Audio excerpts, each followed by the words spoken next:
This is WTF Nation Radio. Everything stated on WTF Nation Radio is to be considered the opinion of the person that stated it, and not an official representation of WTF Nation Radio or U.S. Army WTF Moments. Price does not include tax, title, or license. Some assembly required. Each item sold separately. Batteries not included. Objects in mirror are closer than they appear. If conditions persist, contact a physician. Individual results may vary. Keep out of the reach of children. Avoid prolonged exposure to direct sunlight. Keep in a cool, dark place. And please enjoy the show. Shots. His 246th birthday. Yay, us. I was going to say that, it was, coincidentally, maybe not coincidentally, it was Spanky's birthday the other day. And I saw a picture of her and she was getting ready to blow out the candles. There were so many candles on there. It looked like one big candle. Oh. It was, throw in razor blades. The first thing you do is throw razor. I know. I mean, it must, so many candles on there. It must have filled up the entire back of her minivan when she brought that home. Anyway, enough of that. How's everybody going, man? I keep on seeing messages. Get the fat electrician. Get the fat electrician. We've had the fat electrician. We can have him. He had been on the show a while back. We can have him back. He's kind of blowing up a lot, so he's doing a lot of podcasts and other shows and things and stuff. He's a busy man. On top of putting out content, he's got new content just about every day. And it's all great. It's all perfect. It's wonderful. And it's almost like he's been saving this shit up working on this stuff for 3 or 4 years and then writing all these things. But a lot of his stuff is very, very current. So he does a lot. He does a lot of work. He's a busy man. But we still can waiting on him to do an MLRS video. Wait for some content on some MLRS. Like that. I mean, he's done artillery. He's done artillery and he's done mortars. Yeah, but artillery's artillery. MLRS is artillery, but better. It's just higher volume. So here we are, everybody, on the 1st of July, 2022. The year is officially half over. The first half of 2022 is in the books. It's in the can. And I guess we're going to do what we can to make it through the rest of the year. Shit's crazy, man. It's just paying attention to the news and seeing what makes the news, what doesn't make the news. If you guys had tuned in right when we went live, I had this awesome picture on there. Picture of Ghislaine Maxwell. It says receives a 20-year sentence for pimping out children to no one, obviously, because no one's been arrested. Nobody on the client list is being prosecuted. The FBI. Yeah. The FBI got that book and they're sitting on it just like that laptop. And, there's a reason why they're protecting these people. And I don't want to get too big into it because I don't want to, Epstein. But well, the reason I opened up the show with her picture on there is because I wanted that to be the thumbnail. Just to have it out there. Yeah. Because, Mr. Epstein totally didn't kill himself. No, he didn't. I've never been fact checked once on Facebook or Twitter about that. And so I'm just putting it out there. It's funny. I've seen a couple of write-ups on Ghislaine Maxwell, and they mention that Epstein killed himself. And then, how you can respond in certain news organizations, publications, you can have, there's like a little comment section on the bottom. It's completely full of Epstein didn't kill himself. No one's talking about the subject at hand. But they are talking about Epstein not taking his own life. So here we are. Got a good show tonight. Top of the next hour, we got Carl Whalen from Back to Heroes Rumble. He's going to be here to talk about his upcoming car show, because that's what he does, and that's what he does best. I mean, he's all about the car shows. And we're gonna talk about the fallen service members that they're going to be honoring this time. It's going to be United States Marine Corps Corporal Humberto Sanchez and Navy Corpsman HM3 Max Soviak. Humberto Sanchez is from Logansport, Indiana, and Max Soviak is from Berlin Heights, Ohio. Both of them were aged 22 when they passed, and they were killed during the an IED blast as we were evacuating Afghanistan. So he's going to be on to talk about all of the things and stuff that he does that surround what Back the Heroes Rumble is. And that'll be at the top of the next hour. Who's the drill sergeant in here? I saw someone say something about being... Hey, what's up from Fort Jackson, drill sergeant life? Well, enjoy yourself out there. Right about, I went to basic training at Fort Jackson around this time of year. And I just remember being hot and miserable. I don't remember it sucking. I just remember it being hot. September is the worst time to go because it's hot, then it's cold. I remember we had countless, and they probably still do it because weather doesn't change very much. I mean, countless safety briefs on lightning strikes, lightning safety. We had, we're always out, traipsing around the woods and shit, and there's lightning safety sheds or tents, little it's cover. It's like, yeah, they got like lightning rods and they're like metal, and I don't know how to explain it. Yeah. So it was fun. I enjoyed basic. I don't remember hating. I remember everyone hates basic, but there wasn't any one thing. I mean, everyone's a stupid private, and everyone just goes through the motions and learns stuff. And dude, that's when I don't know if they do this anymore. Bayonet training. God, dog, I love they that. Took that out. From what I understand, they took it out because some idiot stabbed himself. But I don't know if that's true or not. But we don't need bayonet training anymore because we weren't. We were when I went through, it was still basic training to fight Ivan and like Cold War kind of tactics. Uh-huh. And I think they switched over to the more like I guess asymmetric crap over the years. Okay. So I don't know. Because I don't think they issue bayonets out to troops anymore. I don't even know, man. It was a couple of years ago. I mean, dude, we just screaming, blood makes the grass grow. Oh man, blood. Do they do pugil fighting anymore? Pugil training? I think they do. I think I've seen some recent videos of pugil fighting. Okay, that was fun. Makes no sense not to know how to fight with a rifle. I mean, they do combatives now, which is handy. We didn't do combatives. We did pugils training. That was about as hand-to-hand as we got. Of course, not combat arms, so yeah. So you guys want to talk about a hero? Let's talk about a hero. Hero. Born October 2nd, 1923, Corporal Herschel W. Williams, United States Marine Corps, Company C, 1st Battalion, 21st Marine Regiment, 3rd Marine Division, distinguished himself during combat operations against enemy forces on Iwo Jima, Volcano Islands. For conspicuous gallantry and intrepidity, at the risk of his own life, above and beyond the call of duty as demolition sergeant, serving with the 21st Marines, 3rd Marine Division, in action against enemy Japanese forces on Iwo Jima, Volcano Islands, 23 February 1945.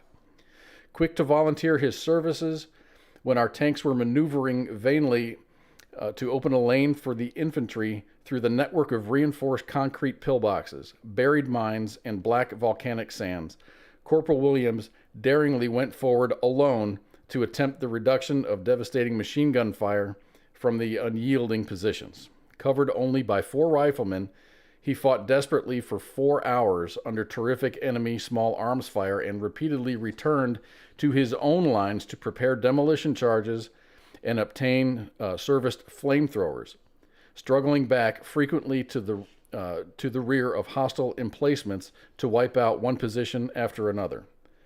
On one occasion, he daringly mounted a pillbox to insert the nozzle of his flamethrower through the air vent, killing the occupants and silencing the gun. On another, he grimly charged enemy riflemen who attempted to stop him with bayonets and destroyed them with a burst of flame from his weapon.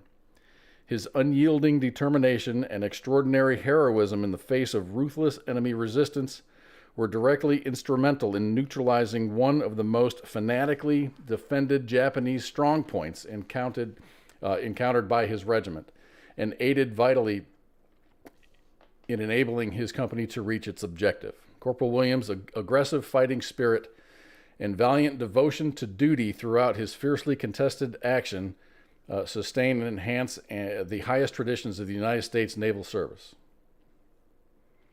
West Virginia Governor Jim Justice has issued a proclamation ordering all United States flags in West Virginia to be flown at half-staff. The proclamation begins immediately, and it will continue through sunset on Monday, July 4th, in honor and remembrance of Herschel Woody Williams. Williams died on Wednesday, June 29th, surrounded by his family at the VA hospital near Huntington, named in his honor. He was 98 years old. Williams will lie in state at the West Virginia Capitol building on Saturday, July 2nd and Sunday, July 3rd. Governor Justice has also issued an executive order formally recognizing July 3rd, 2022 as a statewide day of honor and mourning for the passing of Woody Williams, and authorizing a state memorial service to be held at the Capitol in Williams' honor. Additional details about the memorial arrangements will be announced as soon as they become available. He was the last surviving World War II Medal of Honor recipient. That's insanity. That's a badass man right there. Look, I mean, I don't know if that's the same guy I saw on a video a long time ago talking about, I don't know if it was Iwo Jima or whatnot, carrying a flamethrower, saying, like a bunch of dudes just charged him and he just hit him point blank with the flamethrower like it was nothing. That might be the same guy. I don't know if it's not. It might be. Hearing them stories. I mean, Woody's got a I wrote this down, and I don't know what I did with the paper, but he's got a naval vessel with his name on it. I mean, dude's he's been around, man. I don't know, strapping a flamethrower on your back, you got balls of steel in the first place, so that's all my respect to you at that point. Huh? Oh, you know it. So yeah, so pour one out for Woody, man. Rest in power, Woody.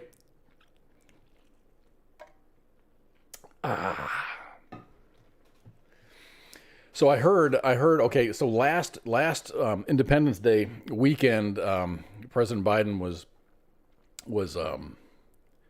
touting, what is it? Was it 16% cheaper because of whatever thing? 16 cents. 16 cents. The average American was saving 16 cents at the barbecue, the 4th of July barbecue. Yeah. So what is it now? Like 30 or 40% more expensive? Percent, not cents. Percent. I don't know. I saw one that said $10 more from last year. Yeah. So that's a little bit more than $10. It's like a 300, 400. I don't know. I'm not good at math. Can't put it all on the man, but he sure isn't helping. 27%. See, Carl says 27% total estimated average cost increase. My goodness, according to the Associated Press. But, there are things that are cheaper. There are things out there that are cheaper. I mean, there's some things that have maintained even Arizona tea went up. It's like, I think it's $1.19. It was 99 cents. Like forever, it's always been 99 cents. So I saw it's still 99 cents. A lot of people are getting confused with the sales. Like some places have sales tax now on sugary tax or whatever it is. Sugar tax. You're still paying that 99 cents, but you're, the federal government getting you. It was a sign. It was a sign for the teal green Arizona tea, whatever, instead of $1.19. But there's Costco hot dogs are still $1.50. Yeah, you want to take the family out for a night for dinner, and you don't want to break the bank, go to Costco, have some hot dogs, slice Costco of pizza. got some cheap chicken too. They actually purposely undercut themselves on the chicken because they know that they'll get more people buying stuff because the way they put it in the store. Or Dude, all you got to do is there's a whole science behind it. Yeah. I wish I knew the science behind the layouts of stores and product placement. I guess that's what it's called, product placement. High or low or middle on the shelves, and then where in the store are they located. You gotta. It's like a 12-mile ruck march to get back to the meat area at Costco. You can't just it's not a straight line distance.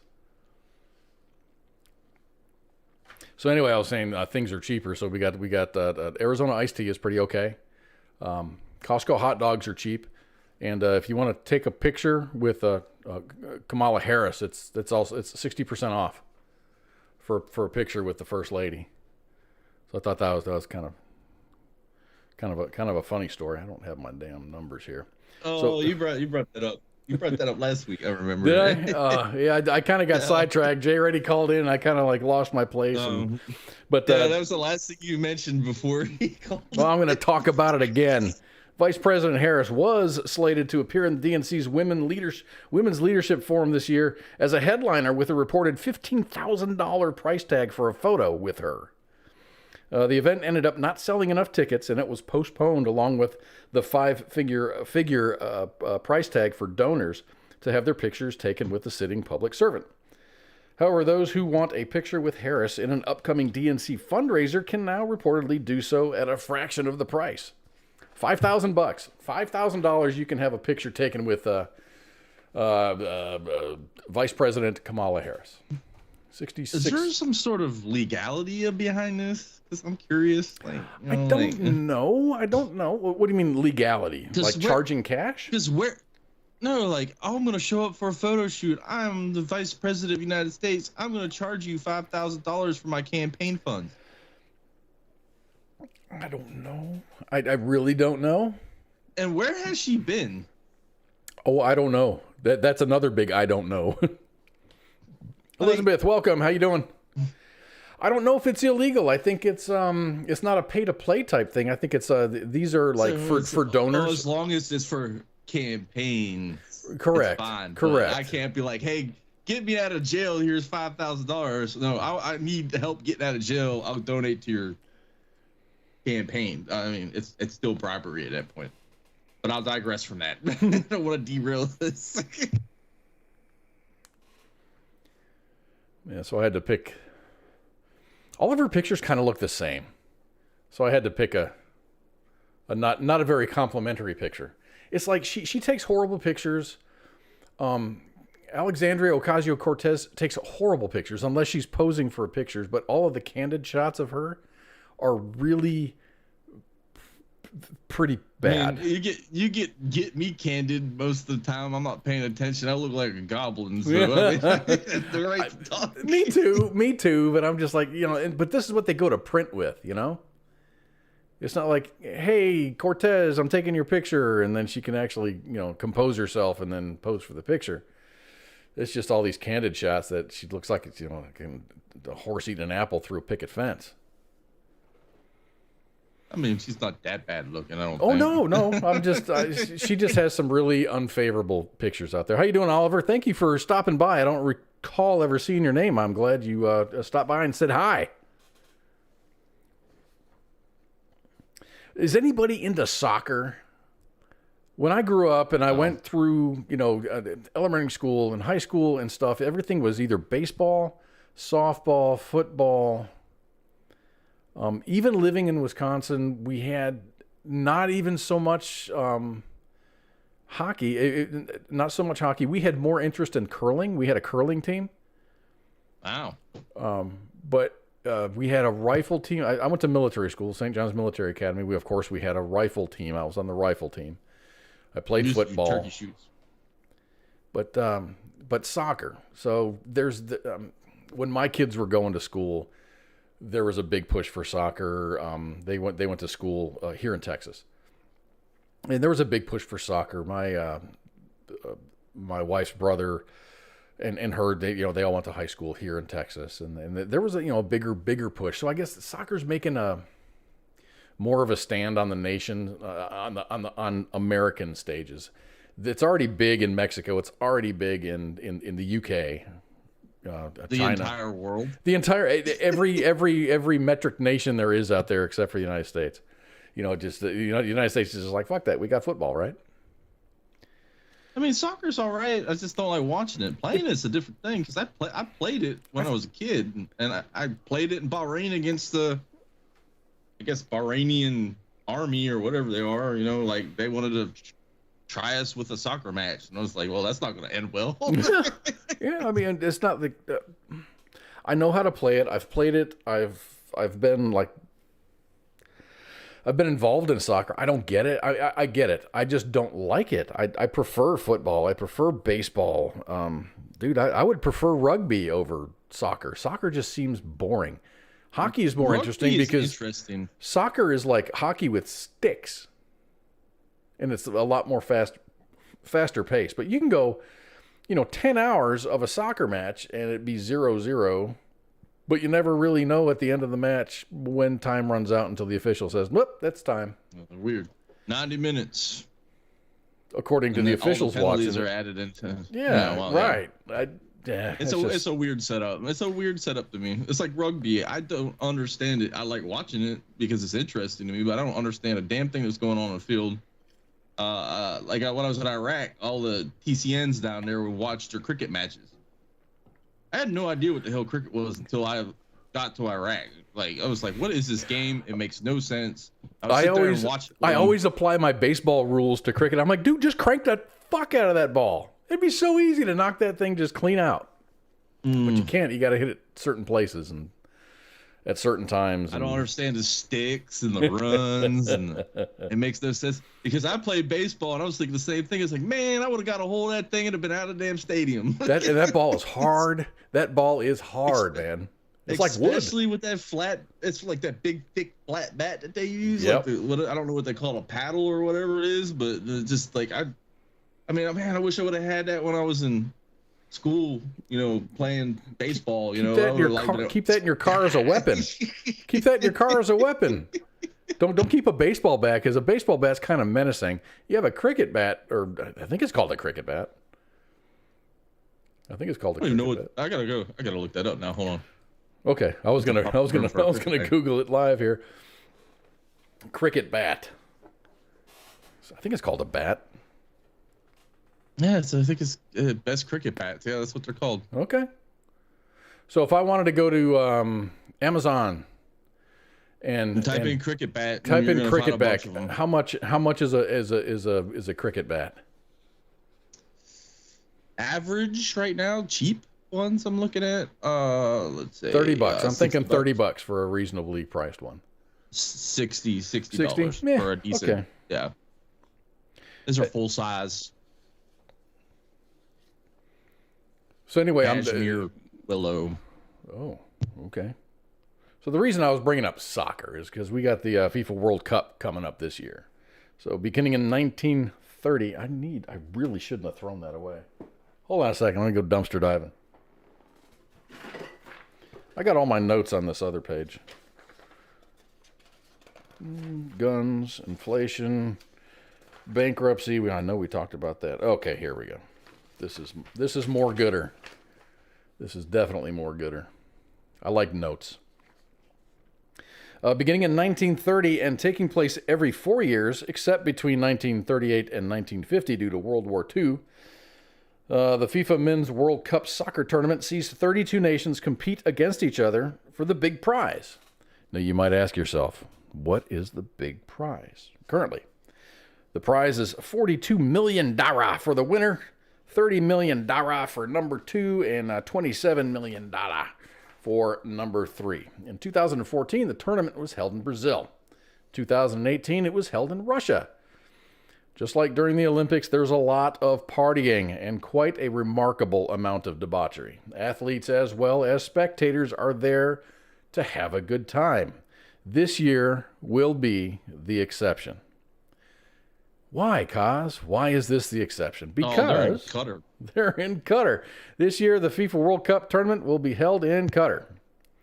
Because of our experience as service members, we are acutely aware that Qatar is a peninsula between the Persian Gulf, or in the Persian Gulf, right next to Saudi Arabia. The governmental system ruling Qatar is called a unitary Islamic parliamentary self-constitutional monarchy, and the official religion is overwhelmingly Islamic. That said, the fun police will be out in force in the streets and in the hotel rooms of Qatar for the duration of the tournament. There will be strict rules concerning alcohol consumption and public drunkenness. To make things suck even more, there is a ban. Yes, a ban on sex between unmarried people. Violators will face a 7-year jail term. According to the organizers and the police, quote, sex is very much off the menu unless you are coming as a husband and wife team. There definitely will be no one-night stands at this tournament. They seem very, very confident saying that. There will be, this is another quote, there will be no partying at all. Everyone needs to keep their heads about them unless they want to risk being stuck in prison.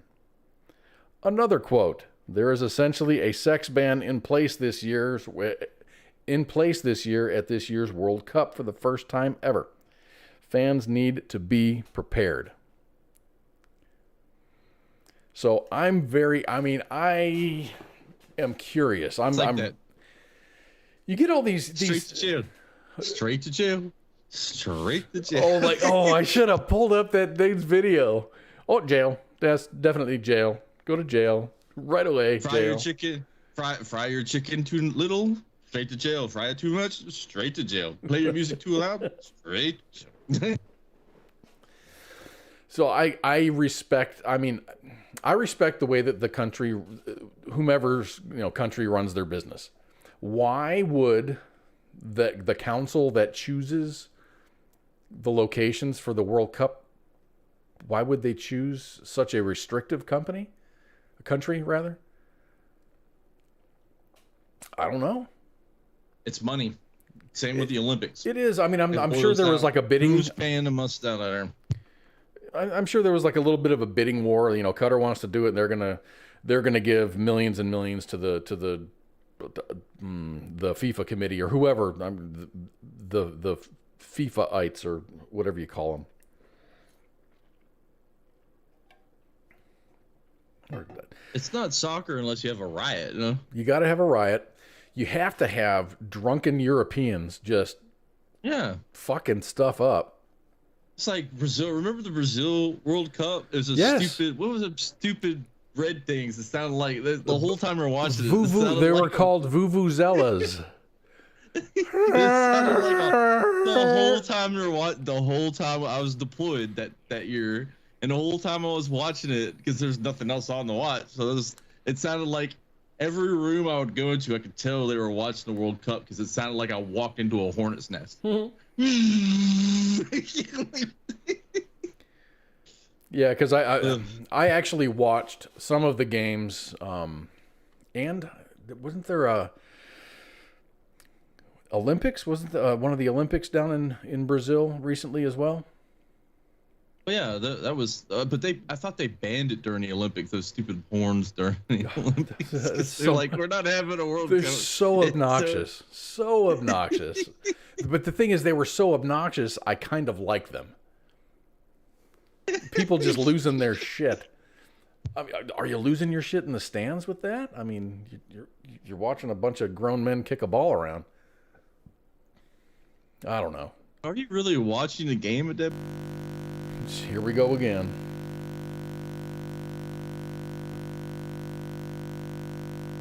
I am having technical difficulties. Please stand by. This happened last week, and I think this is not going to change. So I'm going to have to deal with having multiple computer restarts on my communications device here. Sorry, Holly. Okay. yeah, my one of my other computers crashed again.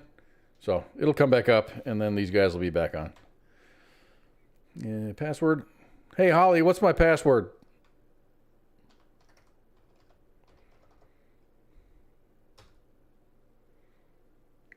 Yeah, okay, so I'm going to bring this back up, and we'll be maybe that'll be the only one. Hopefully, it doesn't do it when our guest shows up at the top of the hour. All right, so that's all up and running. That's up and running. Launch that dude. And y'all can call back in at almost any time.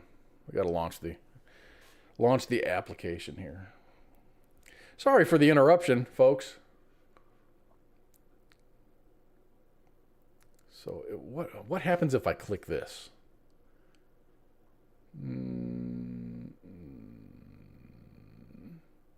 They're waiting for me to join. So they're here. And here I am. You guys there? Yeah. All right. Look at that. What happened? My communications device decided to restart. All right. So I was profusely apologizing to the crowd. Hopefully that doesn't happen again. But if it does, y'all know what to do. Just kind of hang out, and I'll reach out, and we'll be in touch. Carl, thumbs up if you can hear me. There you go. All right. So that was exciting. Know what we're talking about? We were talking about World Cup soccer. Oh yeah. You know, and you go to other countries, and you got to respect their laws and stuff. You come to the United States, and it's party. I think anywhere else, pretty much in the United States, is pretty much the party city, right? No, I mean Western society, I guess. Yeah. Yeah. Because I know, like, when I was in Bahrain, they had like really strict laws about alcohol, but they still sold alcohol. You just had to be in like a hotel or something like that. And I think that's the way that it was in Abu Dhabi. If you go there to work, you're talking about UAE. UAE, you have to you're allowed to drink alcohol. Like, as a business person going there, you had to have we had to have permission from our country, our company, that I am authorized or I am allowed to consume alcohol. But when you do that, you can't be drunk and disorderly, because you will go to jail. You can't be drunk outside. I mean, it's basically stay in the hotel, and you can enjoy your alcohol. So I know Bahrain was really strict about it, but then they had bars, which is really weird. I think Qatar's the same way. There is alcohol sold there. I don't think I've never been to Qatar. I know, like, I follow on was a Facebook before I got a Facebook. He's a guy that lives out in UAE or whatever it is. He's always talking about, like, hey, like, we sell alcohol here. They've got, like, I guess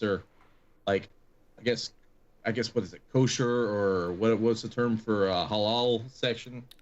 Kosher. And they have an alcohol.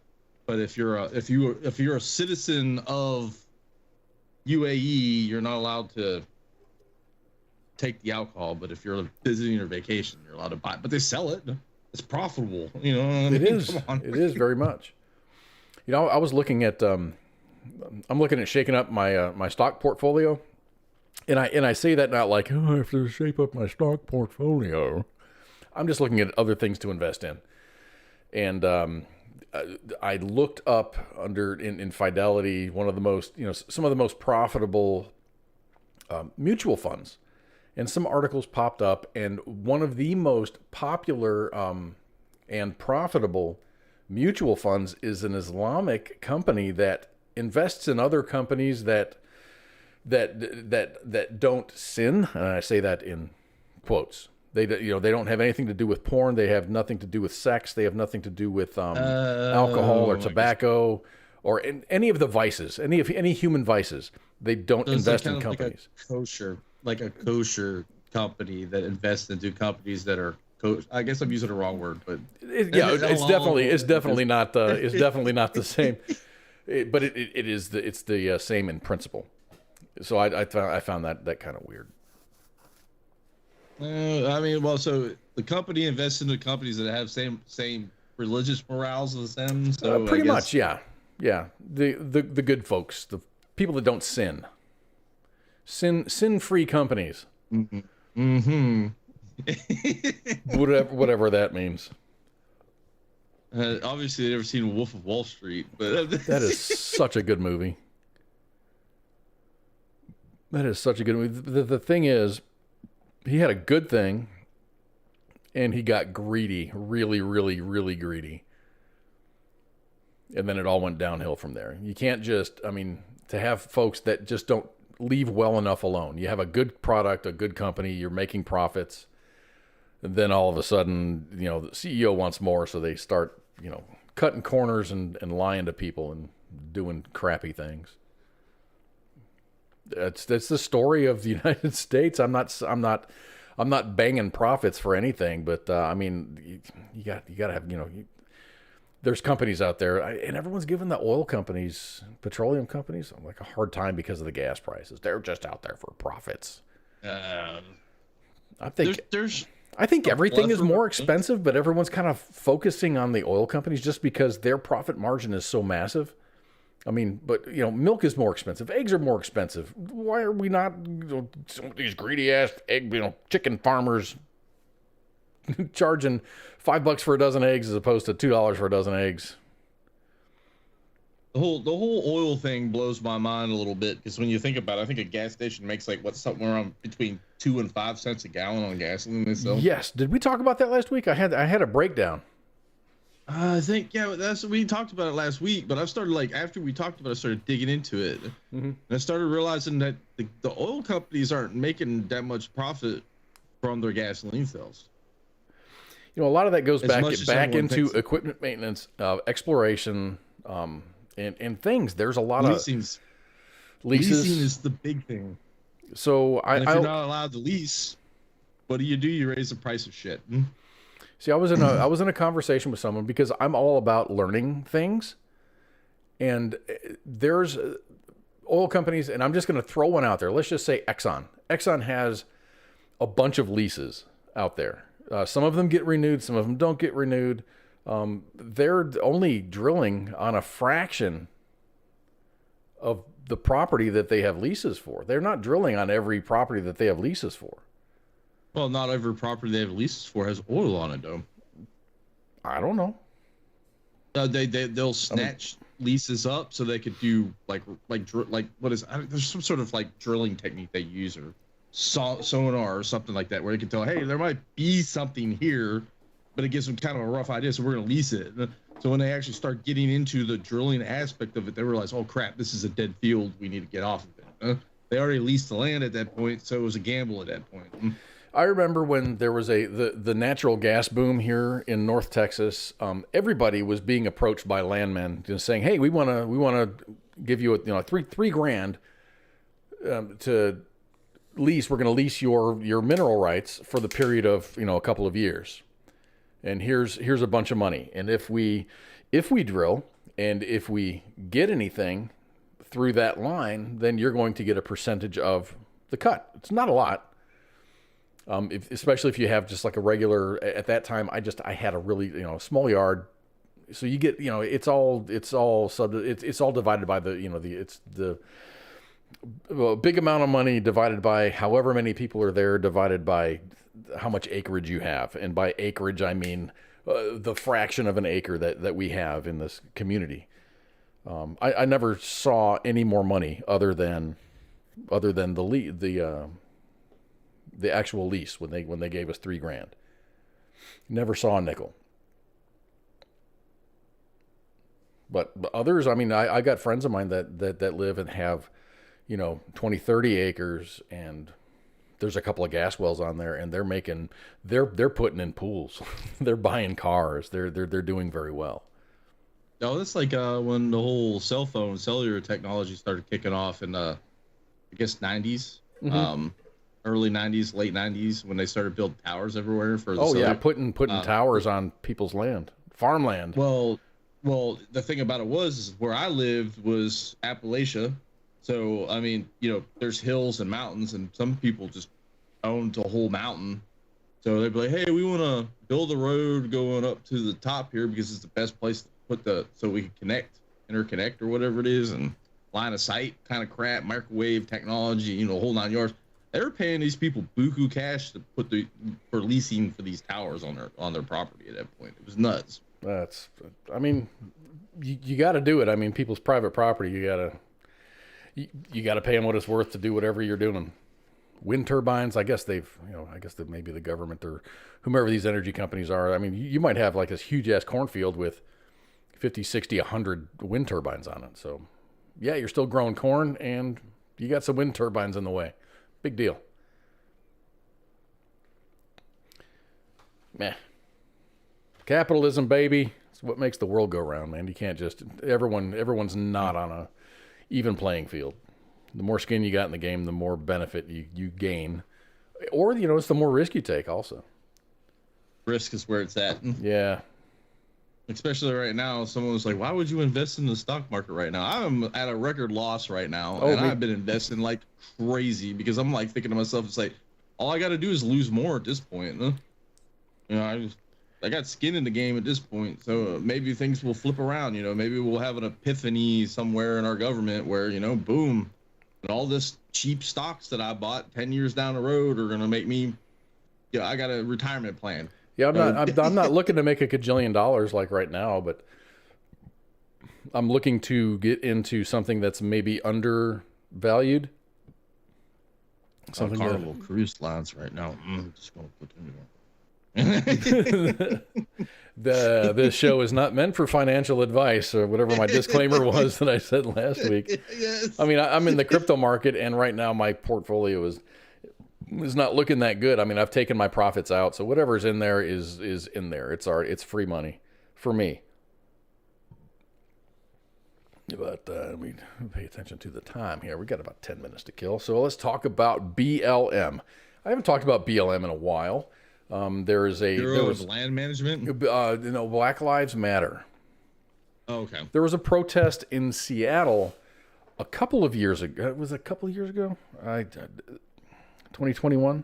3 years ago. 2 3 years ago. I think this was about 2 years ago. This has been in the works for a while. So, number 12.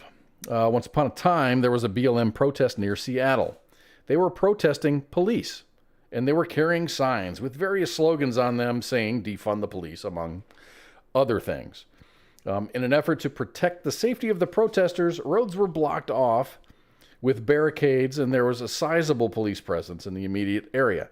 A man circumvented the barricades and struck the protesters with his car. Diaz Love, age 32, and Summer Taylor, age 24, were injured. If you've seen this video, it is freaking brutal. These two ladies got hit. I mean, it was like head on. This guy punched it, and these two ladies went airborne. So they were injured. Diaz Love was injured seriously, and Summer Taylor lost her life. Now, Diaz Love, all healed up and lawyered up, says that her injuries that she suffered while blocking the freeway on a busy 4th of July weekend in 2021 are all the fault of the police.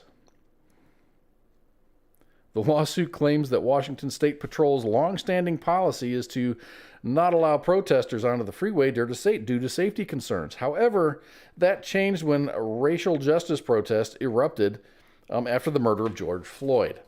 The protesters reportedly felt a sense of security from law enforcement because the Washington State Police and Seattle Police Department met with the protest leaders, and they were assured that the cops would envelop them in safety and protect them from harm.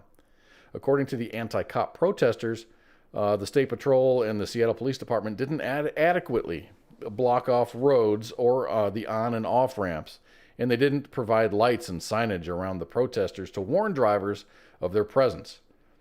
Police did block off-ramps and on-ramps and off-ramps that night, but a crazed driver was able to access the freeway by driving up an exit ramp and hit Love and Taylor.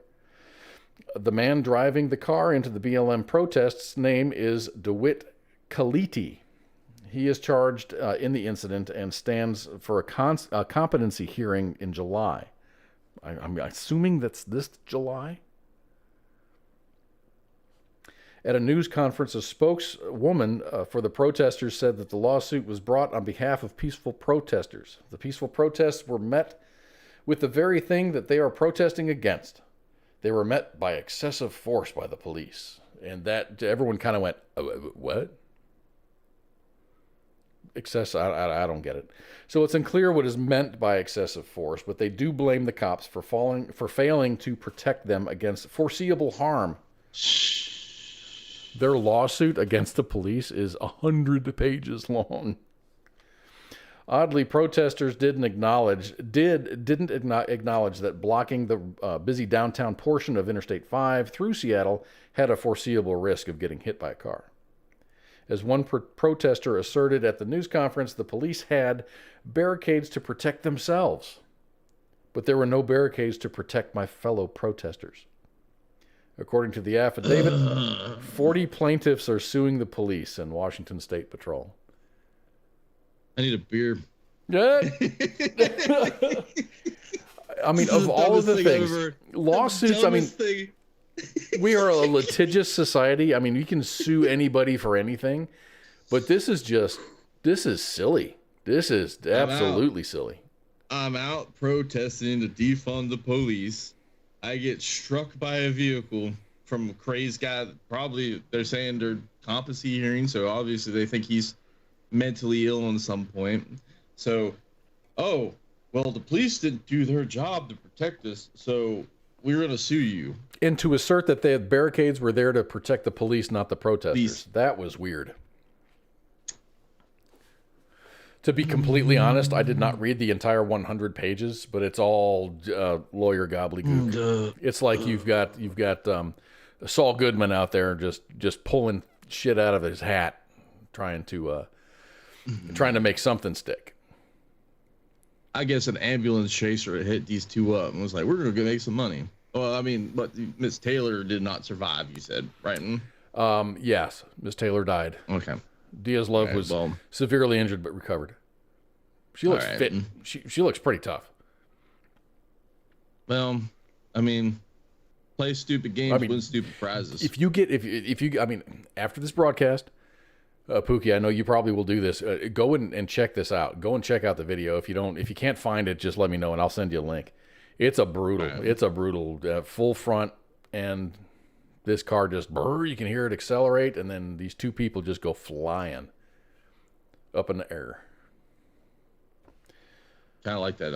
Was it back in a couple years back, Charlottesville, when they were having their protests. Yep. That was horrible, dude. There is a thing on Netflix that's actually super, super good. Oh my gosh, I can't remember what the name of it is, but it talks about the alt-right, the Nazi side of the right. It's the alt-right, and they all have this beautiful facade of like an all-white community, and we just want to get along and love, and you have to have, in order to be a member, you have to have lineage to, like, Germany, East Germany, Poland, whatever. But then when you get down into the weeds, it's nothing but a bunch of neo-Nazis just being dicks. Yeah, well, I don't like Nazis. No, neither do I, dude. And just all these people that are just coerced into joining and then working their way up the ranks. And then when they get way up in the ranks, they realize what the effort is for, and they're like, holy shit, how do I get out of this? There's no way I get out of this with my life because I know everybody, I know everything.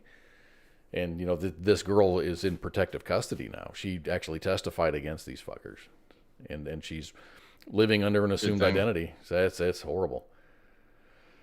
So sounds like a cult. Oh, very much. It very much sounds like a cult to me too. So you want to feel safe? I think we talked about this in Chicago, like a do not chase. Oh yeah, policy? we did talk about Did that. we talk about that? Yeah, because DC has a similar policy. They won't chase. These guys will run their dirt bikes and ATVs through DC, and police just won't follow them because they figure it's more dangerous for us to chase them than to just let them be assholes. And it kind of makes sense to me because I've seen so many police chases. So it's like they got the whole police force chasing one asshole through a neighborhood. The average speed limit is like 25 miles an hour. They're doing like 400 miles an hour with like 50 cars. That's dangerous as heck. At one point, he's gonna be like, "Hey, it's not where we got his license plate. Step back. We'll get him later." I mean, here in the Dallas and Fort Worth area, there are chases, there are pursuits, I say. And but they launch air assets, and it usually doesn't last very long. And they get the I mean, all they need is the cameras on aircraft are phenomenal. Look at this like dart thing now, where all they got to do is like get up behind them. Like, okay, it might start as a chase. The police launch this it's like magnet dart thing. It's a tracker, and as soon as they hit your car with it, they just pull back. Just go run muck. It's like, we're gonna catch you. We know where you're going.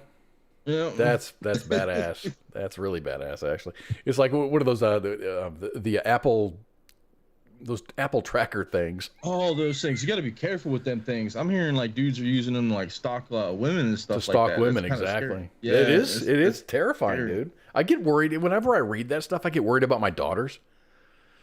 Because they live and work in a college town, and that's I just wait for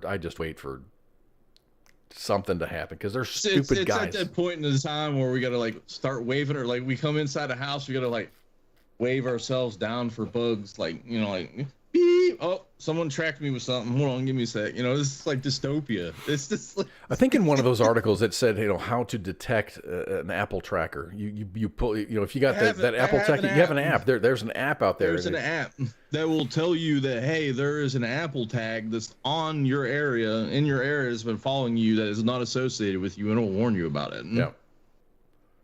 So do that. Be safe out there. And remember, don't do anything stupid this weekend because the judge ain't going to be back to work till Tuesday. Unless, of course, you're what's his name? Old Pelosi's husband. Pelosi's husband. Yeah. You can get out on Memorial Day. Memorial Day. You're gonna no problem. Yeah, we got a judge. He'll sign off on you. So I got one more story. It's either going to be about donuts or it's going to be about comedians. Let's do donuts. Donuts, okay. And which is a good following story for a police story, from a police story. So Krispy Kreme signature glazed donuts are now being served in the form of ice cream. Original glazed soft serve ice cream is the new addition to Krispy Kreme's lineup, made with whole milk and ingredients from the donut shop's proprietary and secret signature recipe.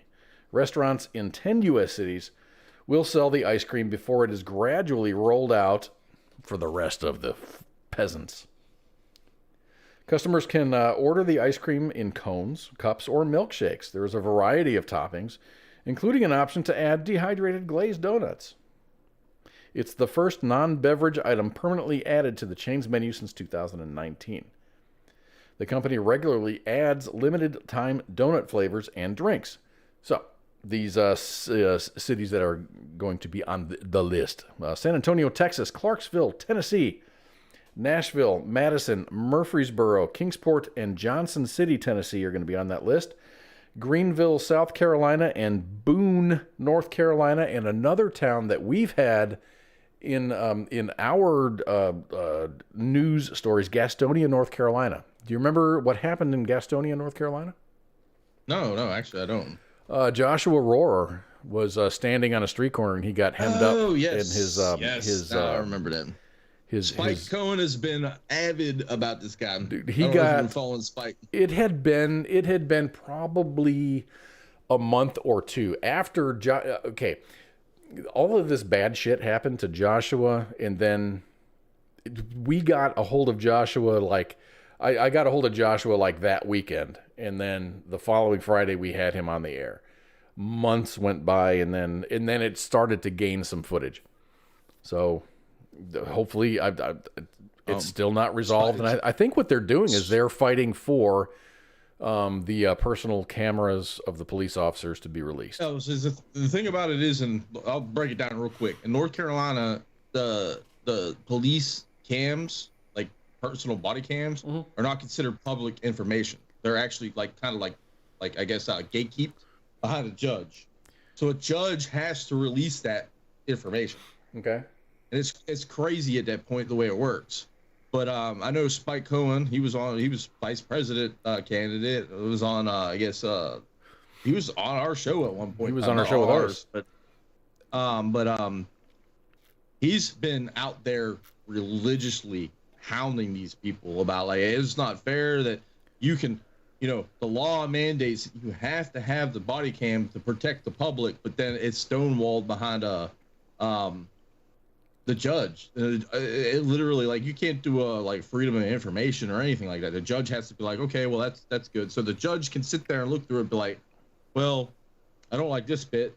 The public can have that bit, and that's the way it works. And it makes no sense to me at that point. And you can't get like another judge from another district to say anything, or you can't get a federal judge to say anything because it's all municipal. So that's just horrible. And my state works on the circuit court thing from way back in the day, and so like dudes could literally sit in jail for like 2 weeks waiting on a hearing at that point. Right.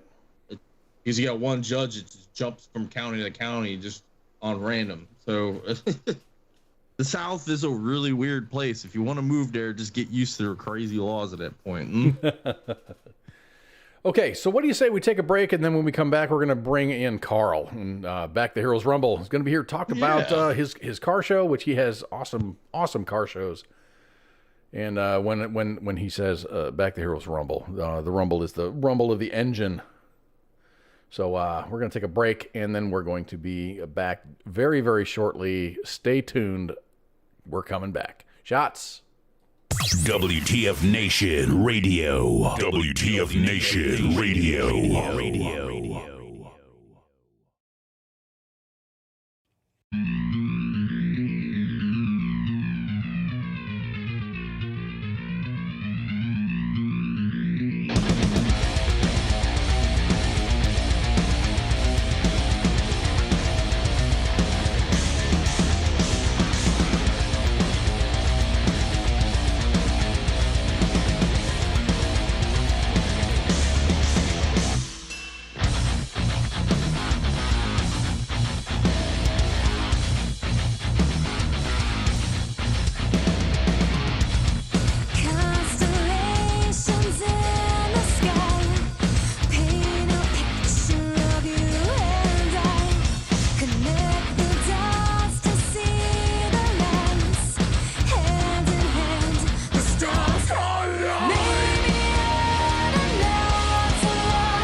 WTF Nation Radio. This is WTF Nation Radio. Hey, Mia, you better hide your baby, or you better hide that big-ass forehead.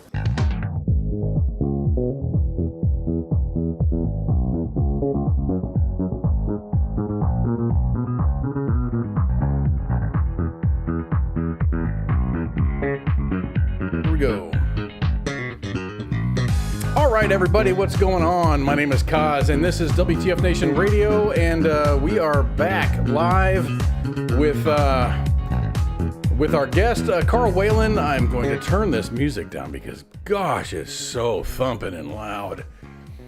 We're going to be talking to Carl Whalen here in just a second. Yeah, I gotta pull the thing up. Okay, I gotta figure out how to do this. Okay, let me do this. Push button hard. I gotta push buttons different hard. This is I'm doing things in a different fashion, so things are not. There we go. Here we go. The computer is saying it puts the static lotion on the skin. Ladies and gentlemen, this is Carl Whalen from Back the Heroes Rumble. He's back here. He's been a guest on the show a number of times. Usually comes back about every 6 months to give us updates on what he does, what his organization does. Carl, you're an Army veteran. Tell us a little bit about your background. So thanks again, Koz, for having me, and Pooky as well, and Mom in the background. I don't know if she's on, but thank you guys for bringing me on. My name's Carl Whalen. I was a specialist in the United States Army. I served as a combat medic in Operation Iraqi Freedom. It was the only tour I did. And, I will say after getting out of the service, I decided I wanted to continue to serve our community, and that's what we do with the nonprofit. Voluntarily, don't make anything from it. My wife and I founded it in 2019, and we honor fallen heroes from police, fire, military each year, and all the proceeds at the show go to the families. It's grown bigger and bigger every year, and we also provide life-saving equipment for first responders across the regions of Ohio, Indiana, Kentucky. So trauma packs, what else? So emergency trauma kits are the big go-to item for our law enforcement because it's such a dire need, and so many of them surprisingly don't have them. And then for the firefighters, we have particulate protective hoods that are an upgrade from the traditional Nomex hoods, and that they protect the firefighters from 99.7% of the cancer-causing particulates that they're exposed to in firefighting. Don't they have masks? I mean, when they go in, I have no idea. I'm thinking everyone's on oxygen. I've seen Squad 51. So the short and skinny of it is, yes, they have masks, but this stuff can be absorbed through the Nomex hoods from saturation, from soot, fire exposure, smog, whatever, and it's absorbed through the skin and can be inhaled through those Nomex hoods, even in spite of the respirators. It's actually why cancer is the leading cause of death in firefighters. I'm way out of the loop, man. I'm way out of the loop. It's all right, man. I mean, unfortunately, there are a lot of people that don't know that. Most people think firefighters mainly die of heart attacks and fire emergencies. Yeah. No, the largest portion die from post-service cancer, or even as young as 30-something, 20-something-year-old guys with aggressive cancers from getting exposed to those elements. Burn pits. Burn pits are another thing, and thank God somebody's finally pulled their head out of the fourth point of contact at the VA. About damn time. Say it. I mean, who hasn't stirred a flaming bucket of poo? That's one thing for sure. Yes. But medical gear you're burning, all that. Yeah. So not only police and fire, but you do honor fallen service members, and this one is particularly special. This car show, which is going to, let me pull up your thing here. August 6th, it's going to happen. That's correct. And you're going to be honoring a Marine Corps. I don't know what they call them.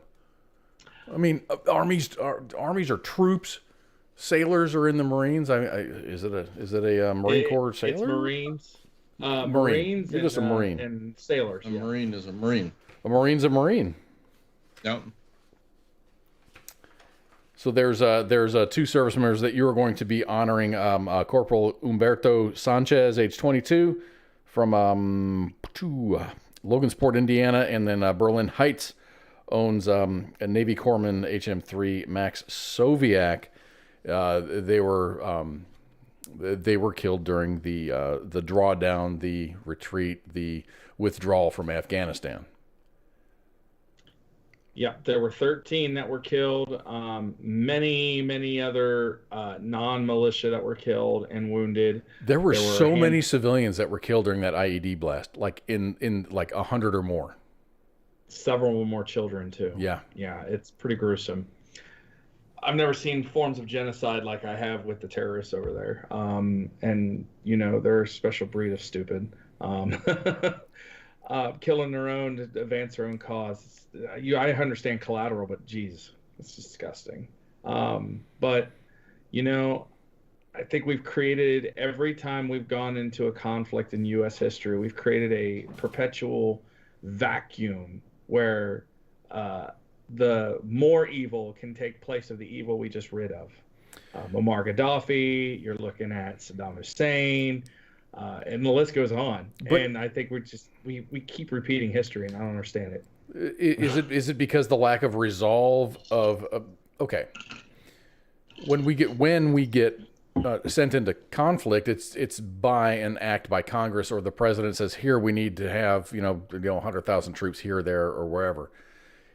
In the beginning, like after the Twin Towers, we're like, fuck yeah, let's go get them. That lasted 20 plus years. There was the resolve of the American people started falling off relatively quickly after that. After shit started going down and we started stacking bodies, were they the right bodies? No, it took a long time between the time that the Twin Towers fell and then Bin Laden was dumped in the ocean, allegedly. Find the dialysis lines. I mean, so whenever the resolve of the American people fail, that's when we start pulling out and getting out of there, and then there's this huge vacuum, and then some bigger assholes are in charge. So now we got all this stuff happening in Ukraine. We don't have troops in Ukraine, but we have more than 100,000 extra troops now in Europe. I have a couple friends that are there right now. For just in case. I guess these are just in case troops. They're actually tasked out to Poland, and I won't go Poland, further. Romania. I mean, Germany. They're not there on U.S. command. They're not there on U.S. command anymore. Long story short, and what I can say is, the Polish government decide when it's time for the American troops to come back home. And they keep extending it every 3 months. They're perpetuating it, and I don't know. Troops in Poland for what, 3, 4, 5 years now almost. It's getting kind of crazy about that point. I think it's been longer than that. I've got an engineer that I work with who was a Black Hawk crew chief, and he's been doing stuff in Poland and Romania and different areas in the UK for a long time. It's a bunch of my 4th ID buddies. As far as just having a base in Poland, yeah. So, yeah, I mean, bottom line is, regardless of how we got there or why we got there, there are still men and women that are getting killed. I'll bet needlessly in some senses. But there are men and women dying in the line of duty. And even in peacetime, I mean, these darn plane crashes during training just keep happening more and more numerously. Rollovers were the thing when you and I were in Koz and Pooky. We did rollover training. Y'all remember sitting there slowly rotating the Humvees and feeling like your sciatica is acting up, and you're like, wait, this shouldn't be a problem. What are we doing? But all laughter aside on that, like I said, there's still people dying every day. And so there's always a need for us to make sure that no fallen hero is left behind or forgotten. I can't remember the quote verbatim, okay, but it's lest the nation forget its fallen heroes, be itself be forgotten. I think that's a rough estimate of it. And, it's still true to this day. I think that we forget about who's defended our freedom and the sacrifices that have been made for it. We soon become a weaker nation. Christopher Measle says heat training. Does that make sense? I don't recognize that acronym. Heat, H-E-A-T, training. You're talking about the Humvees? Yeah, the rollover. Evasion, and I forget the whole acronym. But yeah, he's right. It's called heat training. We did it in Kuwait while we were acclimating. I remember doing that too. Back in my day, they just shoved us in the back of a cattle truck or a deuce and a half, and they said, fucking hold on, we're going to the range. Hold on, don't be the guy that gets on last because you're just gripping with your fingernails, hoping you don't freaking fall off. And then everyone going, yeah, the reason for all these canvas tarps isn't to keep you safe; it's just to keep all the body parts inside one area so they can make it easier to collect you. Yeah, the best place to be in the Humvee or in the deuce and a half one is driving it, and to hell with everybody in the back. Yeah, especially when you do the what is it called, the certain fire mission, the convoy fire missions that you train in basic with. The whole dismount and remount. Oh my God! I don't think they had that yet when I was. We didn't. They talked about ambush training, and whatnot. Our ambush training was all small unit tactics, kind of Cold War shit, So you and your wife. When you jump. Go on. I'm sorry. So Carl, you and your wife started Back the Heroes Rumble back. What is that? 4 years ago? Are you 4 or 5? 4? I wish it was that far long ago. I feel like we could have grown even more. It seems like it was 4 years, but you guys, maybe it's because you guys are on so often. That's not a bad thing, but you're always giving us updates, and it's always this badass car show in this festival, and it started with a couple of cars, and then it was a couple of more cars after that, and then it was what it is now. Tell us about the transition between when you started and you tried to get involvement in this, and now it's like, hi, I'm Carl Whalen from Back the Heroes Rumble, and then the response from sponsors or people that would want to participate. Okay, yeah, so where I really began was before the nonprofit was even created or a thought. We wanted to help a family of a fallen officer in our area, and we heard through the grapevine that he had a little that loved cars, worked on the Mustang with his dad who was killed in the line of duty, and we're like, let's put on a car show for him. Flash forward 32 days with 10 other people on board with us. We kicked proverbial ass. And in 32 days, we're able to have 500 car show in a school parking lot in the middle of a rainy March day. Did you say 500 vehicles? I did. 512 to be exact. 499 registered. But kid you not, it was 37 degrees, misty outside, cold as hell, but no one gave a shit. We literally raised $16,000 for that fallen officer's family. And flash forward another 30 days, my wife and I are like, let's start a nonprofit. And it grew pretty quick starting out. Went from 1 follower to 1,500 in the first year. We did a show for a fallen soldier in Afghanistan. $1,500 raised for his family. It was 167 cars, but costs taken out of all the money we raised. That's how much we were able to give. Mm-hmm. Second year, we did a firefighter. Had the year of COVID. It was like a perfect year for us to represent a firefighter because of the year of COVID. And we still broke our previous year and had over $2,000 raised for that firefighter. Last year was a huge turnout. We had almost 300 show vehicles. Sponsors doubled over, almost tripled over from year 2 to year 3. And we were helping 2 fallen officers, Jason Ellis from Bardstown, Kentucky, who's still a cold case with the FBI, and they don't know who killed him. And then George Del Rio, Georgie, as they call him, up in Dayton Police Department, and the Alcohol, Tobacco, Firearms.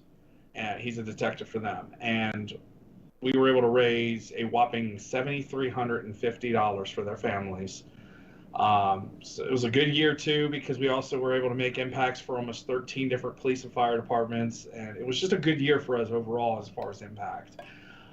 Flash forward to this year, you know, we voted on it, and we decided to honor 2 of the fallen 13. The ones we picked were because they were from Ohio, Indiana, Kentucky, which is one of the qualifiers originally for what we do. And I was wondering, and I was wondering that, I'm like, why did you pick those 2? And then I looked up their history. I'm like, okay, that guy's from Ohio, the other one's from Indiana. I get it. I understand. It's not like they're like, oh, we just had to pick 2, so we tossed a coin, and this is what we came up with. There's a methodology. There's a methodology for choosing. Yeah, so there's 3 qualifiers for all of our heroes are deserving. Let's just put that out there, okay? I mean, we have people nominate people to us. We also are a board member. Collectively, we'll go and pick out 2 people from, the masses. We even look past war veterans that were killed in the line of duty, POWs that were confirmed, KIA, etc. I mean, we look at all of them. And what really struck on our heartstrings the most about these 13 is it was like a terrible culmination of the ending of a 20-year plus war in a country that all of us felt like we had no business being there, but we were, and thousands were killed in the line of duty in Afghanistan, okay? Every single one of their lives and their families' lives matter. But we went a step further because the way these people were killed, we should have been out of there months ago, and irresponsibly were withdrawn, just like in Saigon, and people died, and there was a bomb that killed them, as you already know, and with it also in such close proximation to the date of our car show, it just also made it a good fit to honor these heroes. You know what kills my heart?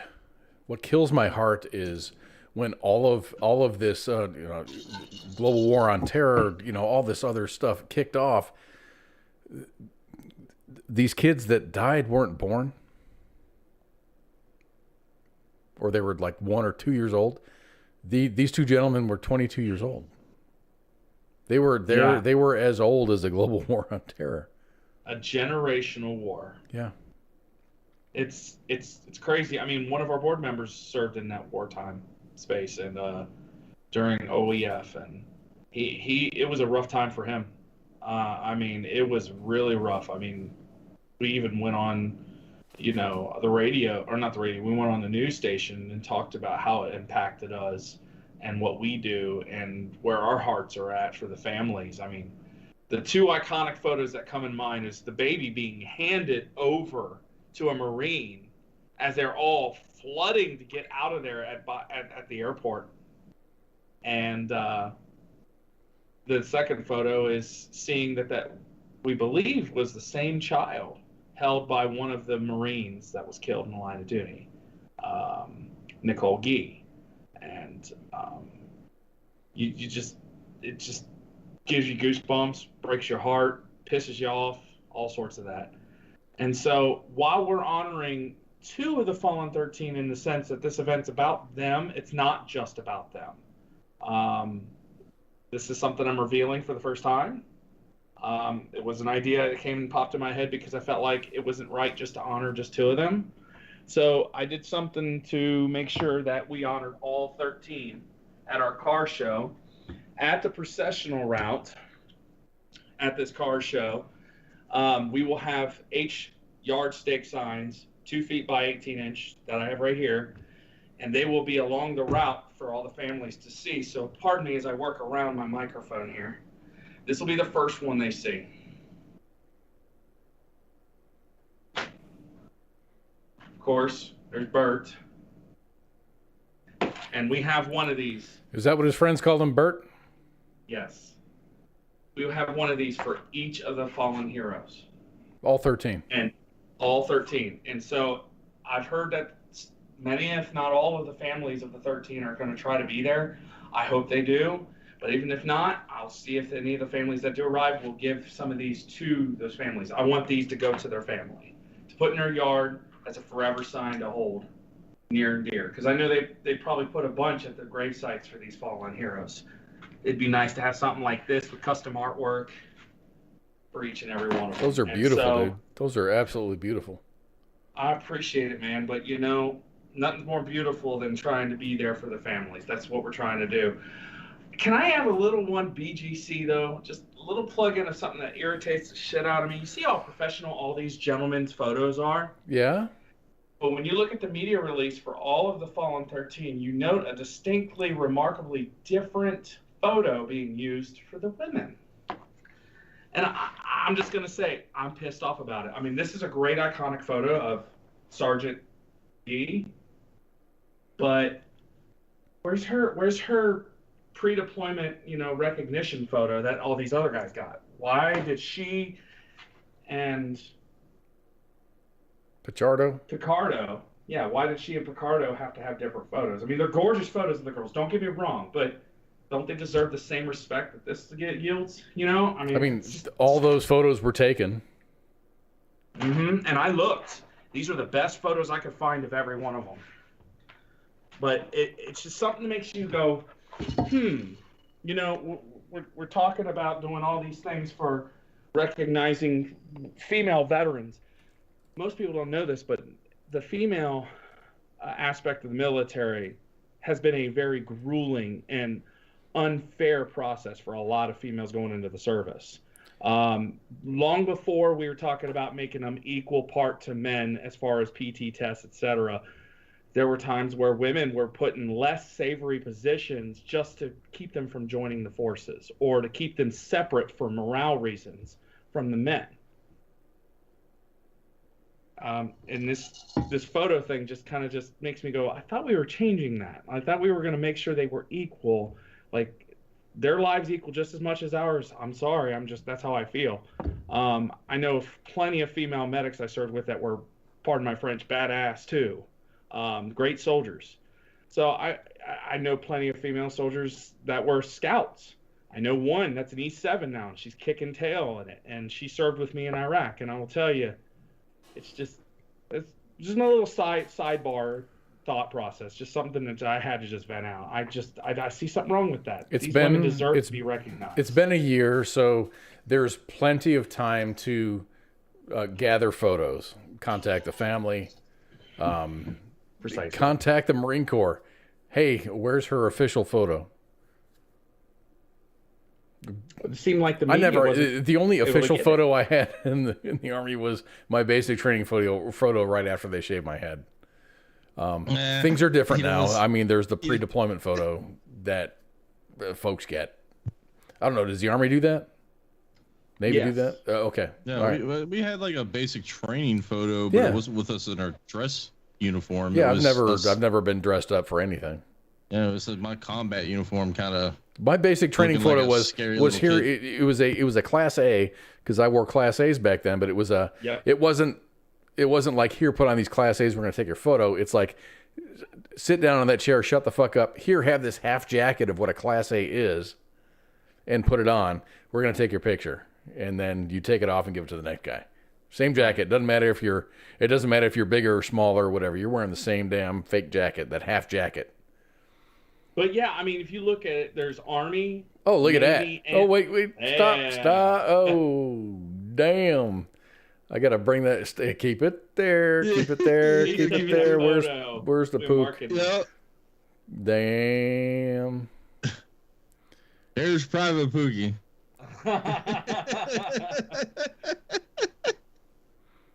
Don't look nothing like that. I'm just kidding. Don't look nothing like that now. Damn. I thought that was mandatory. Like, you go through basic training and you get.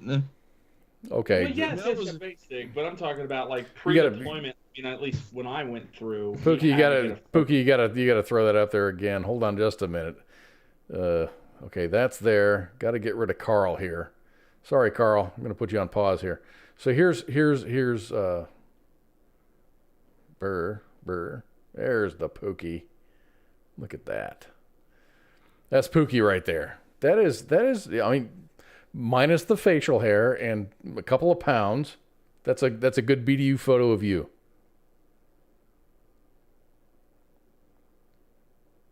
There you go. Me, how old was I? 19? So yeah. Yeah, I think I was 18. Okay, I turned 18 in 18, 19? May, June, July. Oh, yeah, no. I was. I turned 19 2 days before basic training. Yeah. I was 18 before I graduated high school, so I went in right after I graduated. I had a month break from graduation to go into basic. Went to Fort Sill. God, I hated that place. Stars were beautiful in the morning. You and tens of thousands of other soldiers. But, just my thing, there's 3 military branches represented behind me, and they all had them, except for the 2 females. And both of those females were Marines. And you saw the litany of male Marines with their full dress uniform, pre-deployments. So I'm just merely posing a question for those who have ties to the higher end command for the Marine Corps, Navy, Air Force, Army. Why did these ladies not have their photos up? Maybe that's just what they went for, or maybe it's like, hey, they contacted the families, and this is what you want to go with. That picture with the baby is awesome. Does the Marine Corps actually do I know the Army, once you hit a certain rank, you got to take DA photo every time your uniform jacket upgrades. Like E7, right? Yeah, well, no, even as a staff sergeant, every time you're given an award or something like that, you gotta go get a new DA photo. And that's why you hear all E7s like, "God dang it, why'd you give me an AM?" Make it worthwhile. Give me a silver cross. Yeah, something. But now I gotta go take a new DA photo and So I don't know how the Marines do their DA photo, because their promotion system is completely different from the Army's. So maybe that's what those pictures are, is a form of DA photo that they had to take. And I don't know, like sergeant, lance corporal, how that works. Corporal. That's a totally different promotion system at that point. So this might be what that is they just had DA photos, and that's what they use at that point. No? Well, it'll be Department Army, Department of Navy. Your DA photo is not going to be of you holding a child in a field hospital, but... No, but it's going to be me in my dress uniform looking spiffy as fuck. Yeah. So and never looking as spiffy as that. No, not me. I look like I didn't know how to shave when I got my photo in basic.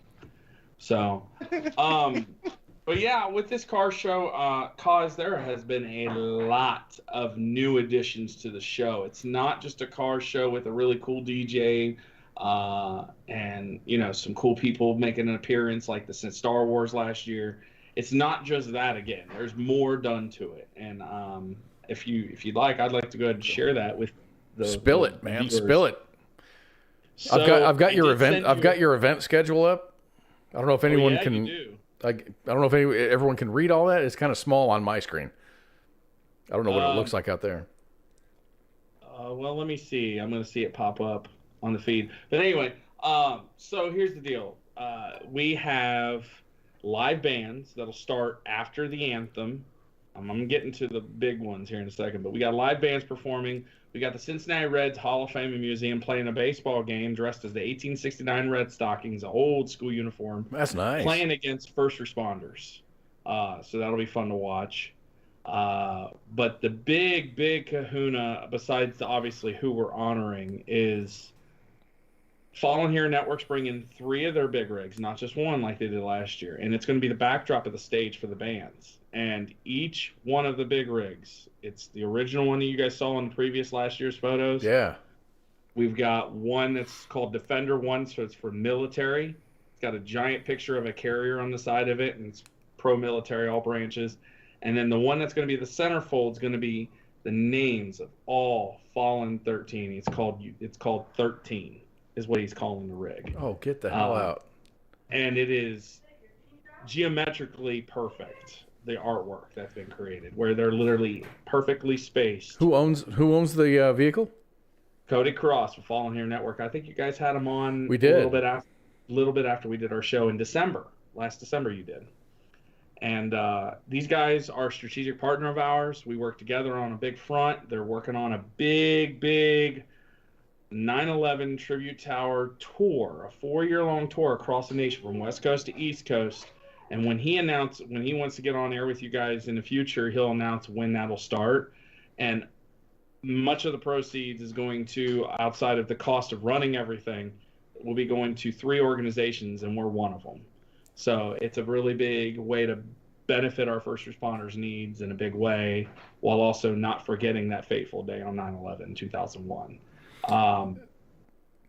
That was horrible. And I'm thinking what you're doing now, especially with the special masks to prevent. I mean, which is what you were talking about earlier.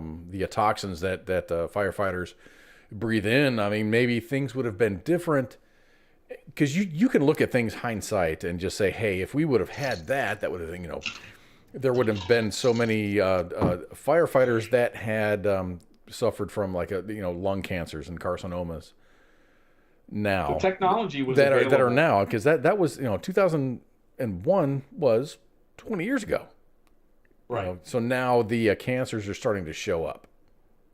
Funny thing was, is the technology was available, but it was not incorporated or synchronously placed into these turnout gear hoods. Gotcha. Firefighter wore until I think 2016. Okay. So 15 years later, I mean, it's a big whoops. Totally left a generation in the dust with cancer. I mean, that's.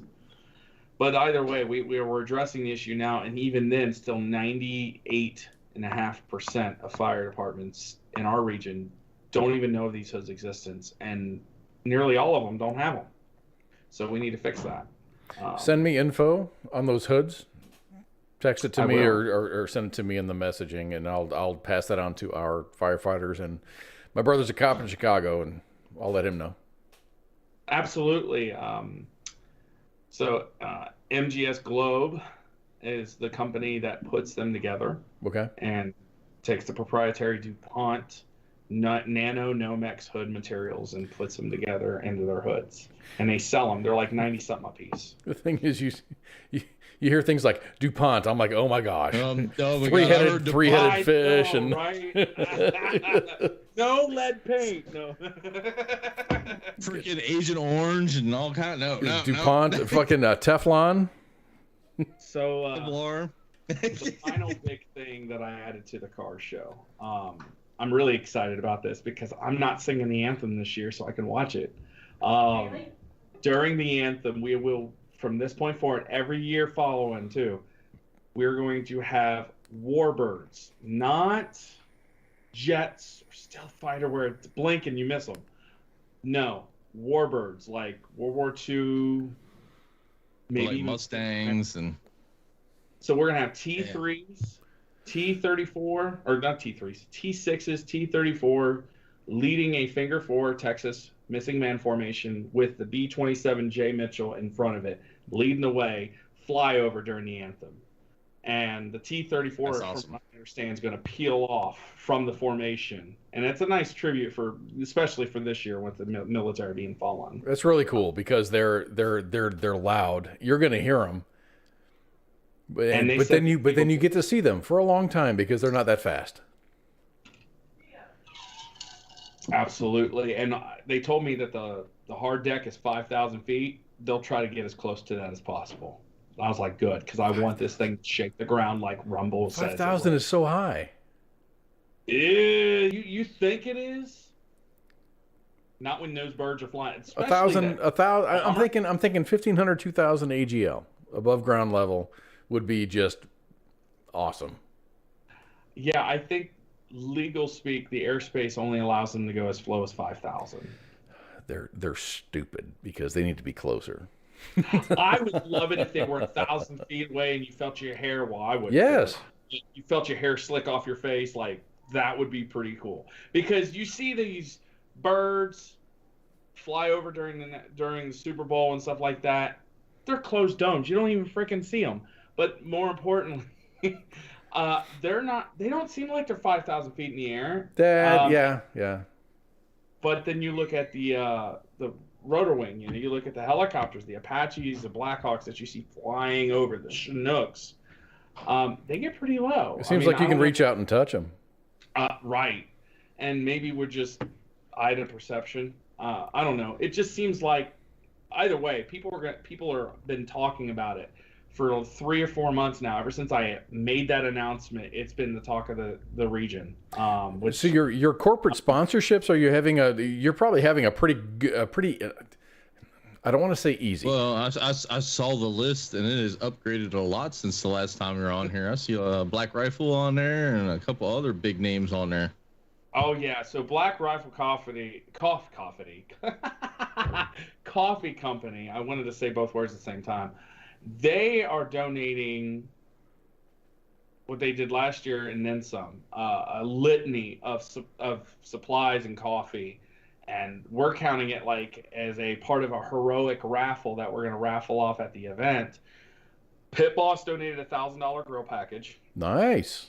If you go on back to Heroes Rumble's TikTok page, you will see that baby in action. It's the same exact grill that I bought, and it's amazing. I was not aware that you were a TikToker. I'm not, but I do a few videos. And I had to. I was up at 6 o'clock in the morning putting this damn brisket together for my family reunion, and God, it turned out amazing. But yeah, you got to check it out. It's a grill package that we're going to be giving away as part of the heroic raffle. $10 a ticket. Very nice. To enter. Black Rifle Coffee Company's given us practically a year's worth of coffee. So that's one of the prizes. Let's see here. $500 towards a shotgun, pistol, or rifle of your choice. And if there's anything that you want to buy that's more than that, you'll just have to pay the difference, but you have to pass background check. And a few other prizes that we're doing. And then Tactical Baby Gear donated about $700 worth of stuff, including a case of 1,000 emergency blowout kits. I was like, "Wow, that's cool." What's enough? What? Okay. What's okay? When I hear the word baby and then blowout, I'm thinking the baby is. I mean, come on. Yes, Koz. Baby yes. blowouts are not a good thing, but a blowout kit. What is a blowout kit? So if you go to tacticalbabygear.com, you will see that they call them E-Box. Makes you think of Star Wars, Ewoks. But anyway, emergency blowout kits are what they sound like they are. And they contain a diaper. They contain a distraction card for the baby. So they're not like, how they're like, they don't want you to change them when they get blowouts because of rashes and stuff. Distraction card, a slew of wipes, and some other things. Yes.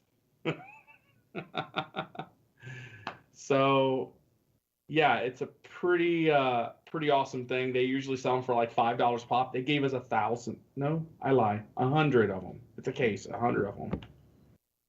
And that's insane. That's insane that they would give you a case of 100 of these things. And so we're going to take that as a prize that somebody can win too, which I'm sure there'll be plenty of parents with kids that be like, I could use those still, even though they're not babies anymore. So, everyone's having baby fever these last couple of years, right? But, we're doing all that good stuff. We're doing auctions. The guy that did our auctions at our gala is going to bring plenty of really awesome items for us to auction off. And just all in all, it's just going to be a really awesome, fun event. And I would be shocked if we don't crack 350 cars this year. Shocked. And it'd be only because of inflation, I think, would be the reason that people might not turn out because they can't afford the money, even though it's only 15 entry. So.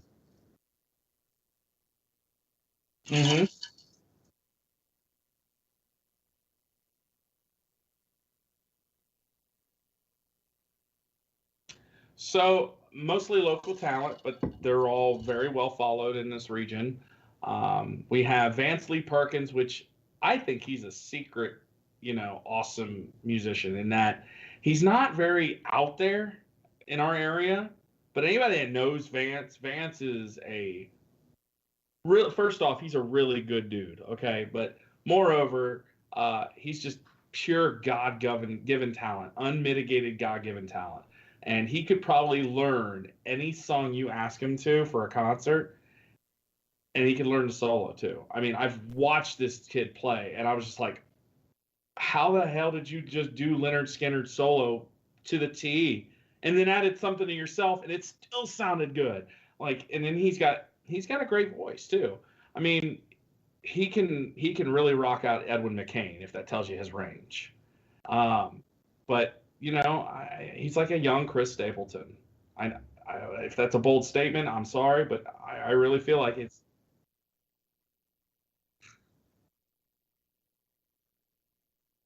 But this guy's just got that kind of voice, but he's more of the kind of eclectic musicians you just love to hear. And then he's playing with Mike Funk, which he's known pretty well for his ability on the drums through several bands in the region. But I consider him the heartbeat of rock. Like, this dude is flawless. I got to perform with him for fun, and it was insane how this guy just, you know how drummers tend to lag back sometimes and get off time and slow the band down. He never has that happen. He's pushing you. Like, he is really the heartbeat of the band.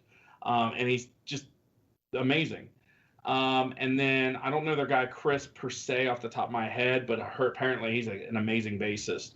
But they're going to be the opening act. Then we've got Mixtape, which is like Flash in the Past, 80s and 70s. And then we have Archer Cincinnati, and they have all types of music they play. I don't even know their set list. I know the other two bands' set list is pretty good, so just to give you an example, Vance Perkins is going to be playing. One of the songs he's going to sing is Gavin DeGraw's "I Don't Want to Be," and he's very good. So I mean, a lot of good fun times, family-friendly music, but still very entertaining.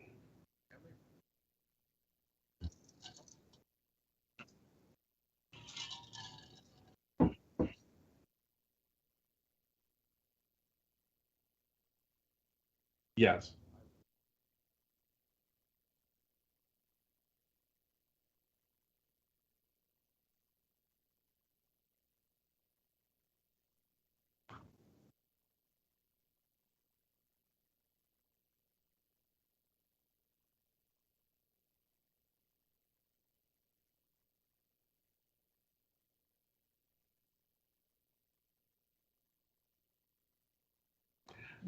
You know, it's crazy.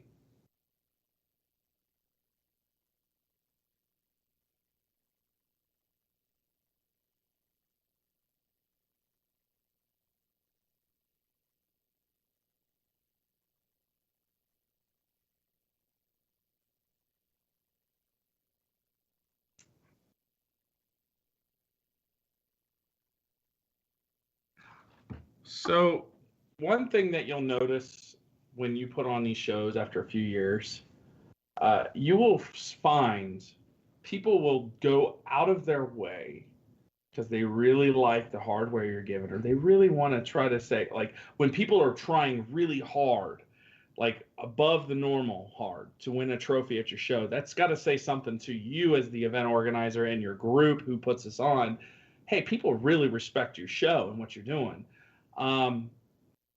I would say I have been to several patriotic or pro-police, military fire shows all the time, and I might see 2-3 cars that really are they're purposely coming to the show because that's their car's theme.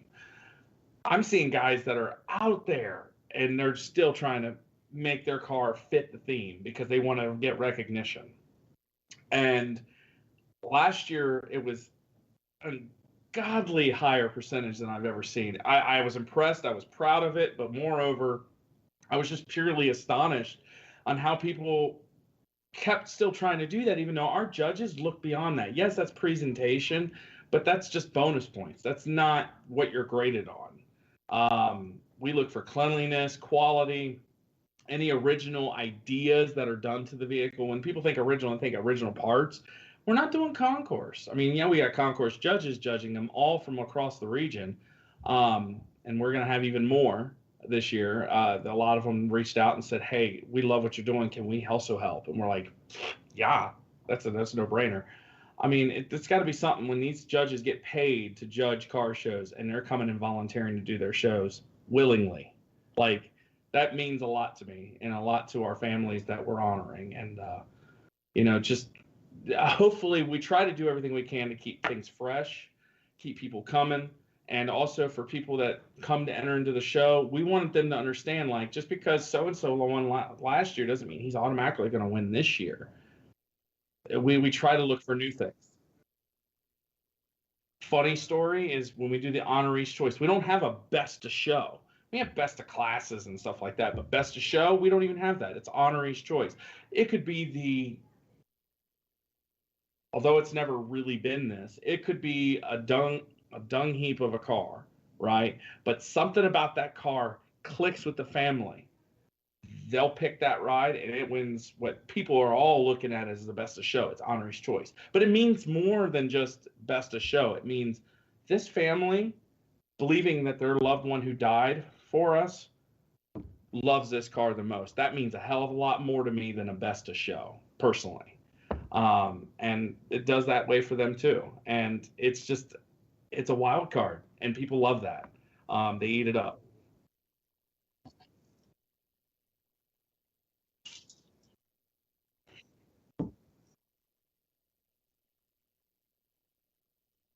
Goes between the families we're honoring, correct?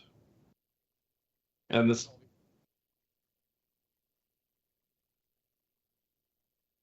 No, what? That's blood money.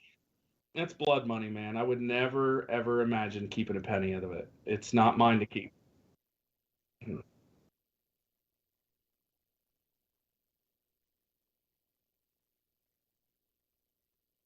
Of course, we would.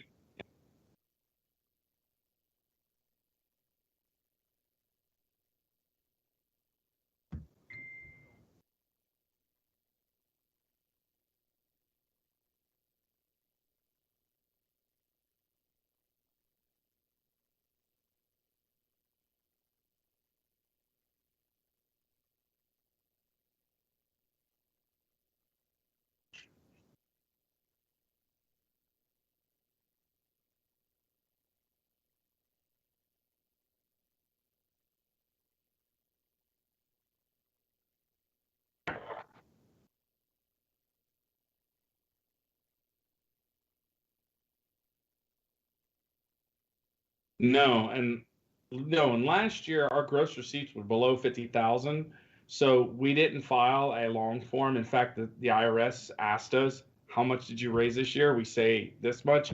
We're not eligible to file the 990 long form.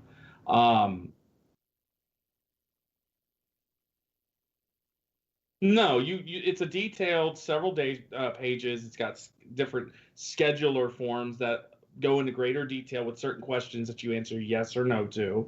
Let me give you an example, a pretty long, lengthy example.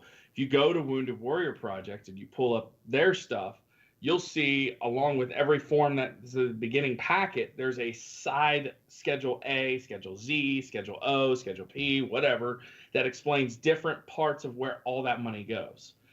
That's the long form. And if you bring in a gross receipt of more than $100,000 a year, you legally have to file that. If you get more than 50, then you have to at least get the basic 990 out, not the November, but the long form without all the extra schedules, unless you need to fill out certain ones. There's certain, in Ohio, it's called what is it called? Not the Sunshine Law, where you have to basically have all your board members sign a document that says that that's what they call a conflict of interest disclosure. That has to be included. You have to fill out all these documents, and I finally got ourselves a CPA, waiting on the official document signatures before we announce who he is. But the CPA's been doing this business for 20-something years in the nonprofit space, and they're going to be the ones that'll file an audit form with our 3-year process, and along with our first long form, because we're pretty confident we're going to crack 50K this year. But like you said, we're just trying to do everything the right way. We're all volunteers. We don't make anything off of this. And you know what's funny is, a lot of people say, well, you should take a salary. I said, no. I mean, theoretically I could, but then there would be nothing to do for our first responders, and I would never want to.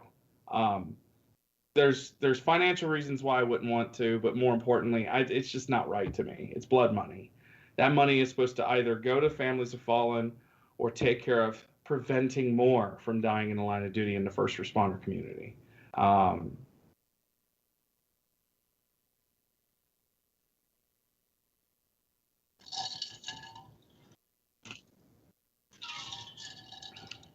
going to pick up my mic and show y'all because I had it sitting on one. Sorry about the pinging of the mic. There you go. This is the first gen. Yeah, these are the first gen kits. We now get ours from North American Rescue. And if you know Koz, I'm sure you do, the medical gear from North American Rescue is like badass. It's really good. As a medic, I loved using them. But it comes with one of these. See, it says North American Rescue. I mean, all the products are coming from the same people. It's just now they do their own bag patches. So it's the same stuff. You got 2 of these compressed gauze. Come on, camera, zoom in. There we go. 2 compressed gauze. You got a cat tourniquet, a big bandage. Combat application tourniquet. It's what they use to stack. No. Yeah. And then we got high vent chest seals, a pair of them, because you put one on the entry and one on the exit, right? That's what that's for. Gunshot wounds, yes, absolutely. Yes, we were taught to use MRE packages for that.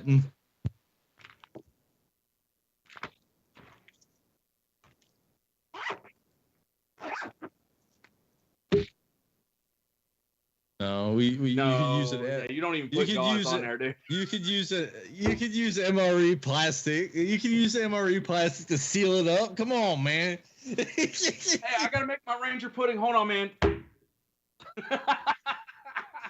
Hey, I gotta yak some Tabasco on that. I heard that might help it heal. You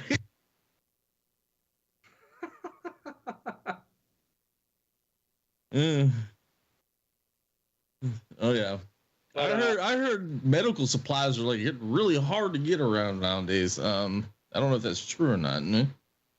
Because I was like looking at buying me a little like IFAC kind of for the house or whatever it is, just in case something happens. But they're expensive as hell. That's nuts. So I definitely wanted to mention something that's important. I know a lot of people, when they tune in here, it's great to have a few laughs. It's important to have that outlet and all that. But all humor aside, one thing I have to say is last year was a rough year for us too. We lost a kid, and he was born, lived 9 hours, didn't make it, early preterm birth.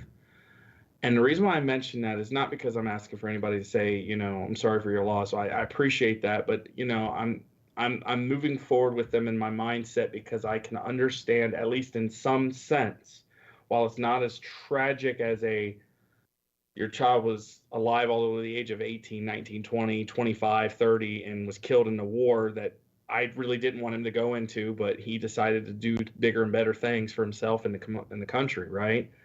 But while it's not that kind of tragedy, I can understand having a child ripped from your life. And emotionally, I feel like that is why I am still driven, even on those days where I feel like, man, I just need somebody else to take over and do this, because it weighs heavy on your heart. And the work is a lot. The pay sucks.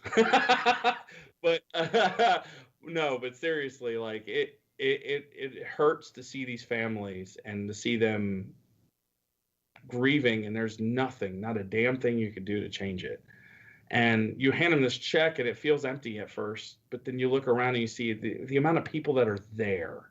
I think that weighs a lot more heavily in a positive way to them than the money we give them, because they realize they're not alone. And right.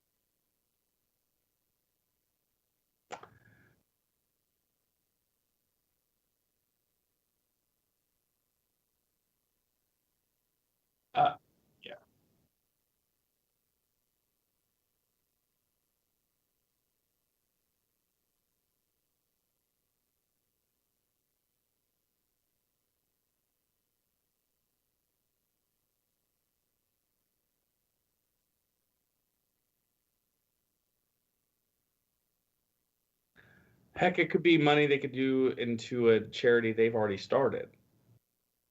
Give you an example. Maxton Soviak's family started a charity. They just had their first big fundraiser, the golf outing up there in northern Ohio. And their foundation is the Maxton Soviak Memorial Foundation. And they're, quote, trying to help other veterans live life to the max. I love the play on words with his name and the double meaning. And when you look at photos or clips of videos on these fallen heroes' families' TikToks or their YouTube or wherever, social media, you'll see that you'll get a window into those children's lives and young adult lives, and you see how they lived, and it is a direct embodiment of exactly what it means to do something bigger than yourself. And they lived like that even outside of the service. And so to see that Soviak families doing something like this for their loved one's name, I think it's just priceless. It's amazing. And they're going to make some really big changes and impacts in people's lives. And there's no doubt in my mind that the money that they get on their half is probably going straight to that foundation. And I'm really touched to know that I can be part of, hopefully being one of the first organizations having an impact to help them save a veteran's life or make a difference in another veteran's life. It's like paying it forward on a big scale. It's just mind-boggling. And it's also very rewarding to see that kind of impact. So where can we find Back the Heroes Rumble? You guys are everywhere, but where can we find you now? So along with Facebook, you can find our website. We just revamped it a few months back. backtheheroesrumble.com, spelled Heroes. Just got to make sure that's clear. And if all else fails, just Google it and you'll find us. We're one of the top SEO scored websites in the region with the name Back the Heroes. So you'll find us if you Google Back the Heroes Rumble, and it'll tell you about our programs. Operation Never Forget with the car show, Operation Open Arms with the kits and the hoods for the police and fire. Yep. And we're developing strategic alliances and partnerships everywhere. And while only 20% of the partnerships last, ours have been lasting. We've been doing really big things with great people. And AT&T FirstNet's one of those. They're always going to be a support of what we're doing. We got a concert in November. We're trying really hard to put these events on. And I'll admit, a lot of the work falls on my shoulders right now because everybody works on our board. But everybody on our board loves what we're doing, and they're all invested into it, including our sponsors. So please check us out there, and you can learn more about the car show. And it's free for spectators. So if you don't have a hot rod to show, frickin' A, just come anyway. If you're in the region especially, please come to this show. You're not going to see a car show like ours. You're just not. Anything this big is usually ran by a big corporation, and there's some disingenuity into it. We're very genuine people. Koz will tell you that. We're all about what we're saying we're set out to do. Okay, do you have a class for I've got a Datsun 210 from 1979. Import class. I've spray painted this thing about 4 times. It's black now, but it's all spray paint. Is there a class for it? It's custom. It's a custom then? Sweet. If you've done some customizations to the body, to the interior, to okay, anything. So what I did was I've got these temp plates, temporary like registration plates, and I've got brand new tape that holds it onto the body. And it's a little bit crooked. Is that okay? It's always, any car is welcome, honestly, as long as you're not coming in there doing stupid stuff like burnouts and don't, because we got the law enforcement there with us. They're even escorting the families in. You're doing fundraising for law enforcement, firefighters, and military. You think there's going to be a police presence there? Yeah. My dream car is a 34 Packard. Dude, I would love. Dude, I've got a 70 Chevelle. 70 Chevelle is my That's my dream car. Whenever I hit the crypto millionaire like thing, I'm gonna buy like a 70 Chevelle. The 12 coupe, man, like just the 34 12 coupe.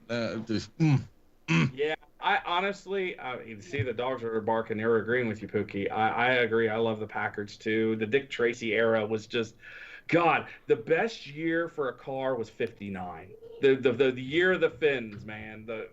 You see the Cadillac Sevilles. Oh, the old Impalas with the freaking glass. It was like formed and like, yeah, dude. The Seville is my favorite, dude. Oh, but yeah, you're talking about Chevelles there, Koz. If you were to make it up to the show, man, you would see a litany of Chevelles and Mustangs. They're so like, nice. And Corvettes and Camaros and. There was a really gorgeous orange Super Bee that was our show last year, and he won one of the trophies. I mean, nice. But I don't pick the awards. I don't. I pick the Veteran's Choice. That's it. The Military Vehicle of Honor. But yeah, definitely, any car is welcome. You facilitate the activities. Someone else chooses the winner. Yeah, that's correct. Carl, thank you so much for being here, man. Okay. So you talked about your Facebook, Back the Heroes Rumble. You talked about what's your TikTok, man? We're gonna get you. Yeah, I mean, we got to get you TikToking. Maybe Spanky needs to give you some TikTok lessons, or Mom. Mom is really good with the TikTok, so I think you ought to get with Mom, and maybe you ought to get some lessons for Mom and learn how to TikTok. I don't have the TikTok, so I have no idea. I've done some videos and I'm figuring it out. But guys, I really appreciate you guys having us on air. One more thing that I am going to say is for July 4th, we're going to be honoring. We're a commemorative partner for the Department of Defense for the Vietnam Veterans Recognition Commemoration Program. It was first signed into law back when Barack Obama was in office. Then Trump renewed it, and I think Biden's on his way renewing it as well. Good. And we've got these commemorative pins that we are pinning on surviving, living Vietnam veterans and spouses of confirmed POW, no longer living Vietnam veterans. And we're making sure that these folks get recognized. My wife was so kind to hand me a bag. So these are, I believe, the spousal ones for the confirmed POWs. Let me see. Those are very nice. Yeah, they sent them all up. And then last but not least, these are the ones that the Vietnam veterans. You don't have to have been a POW, don't have to have any special awards. If you just served during Vietnam, even in country or an auxiliary in Low-Pi. There you go. Oh wait, it's upside down. And we're pinning these to their chests. And SITREP Foundation, one of our newest alliance nonprofits, they are going to be providing helicopter rides to these Vietnam veterans. So it's gonna be a really fun time this weekend on Sunday. So very nice. Thank you again. I saw you perking. No, you said free helicopter rides. I was like, I digress from that. He's anti-airborne type stuff. You know, he's all airborne, but he's anti leaving the ground if I don't have to. And this is my my VP of operations here at home. What's up, Theodore. little buddy? He's a COVID baby. Say hello. Say hello, Theo. He doesn't know what to think of this. Oh my God. You said the word COVID baby. I'm like, it's been that long. Yes, he's 2 in a couple months. We're getting old. Wow. Oh my gosh. I'm 34 going on 45, man. I'm telling you. But thank you guys so much for having me. Thank you to the listeners for listening. And I hope that you enjoyed your listen. But more importantly, regardless if you're not able to be at our show, when you see a vet, thank a vet. I don't care why he got out of the service. See him, thank him. See an officer, a firefighter, make sure, hey, buy their lunch if you see them at a restaurant. Seriously. Just I try. I try, and it's usually already been done. Or they're like, no. Yeah, like, right. I'm tired. I want to pay for my own stuff. Get out of my face. All right, Carl, thank you very much. Back to Heroes Rumble, Carl Whalen, ladies and gentlemen. And that will end our show. Yay! It was a great show. It was. Yeah. I had a lot of fun this time. And I was drinking, but I stayed off the weed because I didn't want to get super chatty. No, you're good. I mean, you had your Jack Daniels lemonade, whatever that thing was. I stayed off that devil's lettuce. You know what? Because like devil's juice, right? you've been here on the show for the entire 2 hours, and you had the most massive cheeseburger that you ate during the first hour, and I'm like, fuck, that looks really, really good. It was a monster burger. It was really good, dude. I was trying not to eat it on camera. Oh no, it's fine. It wasn't on camera. It was on my camera, but the folks didn't see it. Right. No, I knew it was going to make you hungry. I even saw Pooky make some beef. Like, damn. I'm gonna go eat some beef jerky, man. I'm kind of hungry. That's one of the reasons I love that restaurant next door. It's not cheap though, man. They charge way too much for the burgers, but they're worth it. Oh God, they're so good. But thank you guys again. And hey, if you can make it up, Koz, that's great. I know that WTF collectively is trying, like WTF Moments is trying to have some people come on. Travel sucks right now. I mean, and you know that if you've seen the news, even business travel is horrible. I don't want to. Hold on a second. The business travel right now is really awful because even the guys that I work with that have to travel, they are choosing to drive rather than fly because flying is so. Maybe there'll be pilots. Maybe there's not going to be pilots. I don't know. Well, and you don't want to drive 21 hours. I made the drive from Houston to Cincinnati nonstop. Let me tell you, that was not easy. Yeah, maybe you're looking at 18 hours from Dallas, but it just there's so much. I can't just reliably hop on an aircraft and get out of Dallas, land in Cincinnati, do the thing, and then come back. It's not as reliable as it used to be. For reasons. And he's not on a bottle; it's a sippy cup. That's just the way he is. He's getting ready. I can tell he's got the eyes like I'm getting ready to go to the bathroom, and then I'm going to go to sleep, and I'm just making my way there.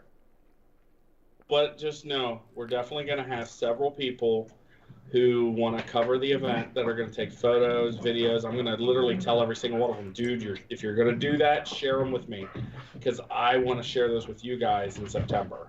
Awesome. That would be really cool. So thanks again. I'll get out of your hair. It's July 4th. Enjoy your weekend, folks. Make good decisions, man. Like I said earlier, and it's in the description. Don't do anything stupid, because if you do, the judge ain't going to be back to work until Tuesday. Wednesday up here. Oh, no. They're not in on Tuesdays. They're in on Monday, Wednesday, Thursday, and early morning Friday only up in Cincinnati. So, yeah. Don't fuck up. Really. Just don't do it. And wear your reflective belt. You got to wear the reflective belt, maybe some eye pro. I got my eye pro right here. Okay, everybody, have a great weekend. Thank you very much, Carl, for joining us, and we're out of here. You can join us on Monday, Tuesday, Thursday, and Friday. We got shows coming up on Sunday. The Sports. What is the name of the Sunday show that's coming up? And I don't know if that's is that this Thursday or Sunday? That's actually a really nice name for it if they haven't came up with one yet. The Sports. Sunday. So we got okay, there was a discussion. I'm trying to remember this. There was a discussion in the chat. What should I call my show? Joe, it's a Joe thing. Joe and the sports guys and the sports and the bats and things and footballs. We have a show on Sunday. It's going to be called something. It's about sports. And a guy named Joe's going to do it. Holy shit. The Sports Bar. Holy crap. Thank you. Joe's. It's called the Sports Bar. Eat at Joe's. Eat at Joe's. Dude, I couldn't. I had a brain fart. It's called the Sports Bar. It's going to be on Sundays. And then we have not the E4 Mafia show, the Smoke Pit, which is going to be on Wednesdays with Radar. Monday is the Monday edition. Tuesday is Pop Culture Warrior. And then Thursday is Sergeant's Time. And Friday is Friday Night Freedom. As it always has and always will be. Thank you all very much for hanging out with us. My name is Koz, and that is Pooky, and we're going to be out. Have a great weekend. Like I said, Yes. Make good decisions because the judge ain't coming in until next week. Don't act a fool this weekend. Be good. Uber, dude, go out, have a good time. Celebrate America, 246 years. But, dude, don't drive home. Have beers, drink all the beers you want. Call a taxi, call an Uber. Do taxis exist? I don't know. Call an Uber. Just get yourself home. Just not drive. Make good decisions and come back for the next show. Love y'all. We're out. Bye.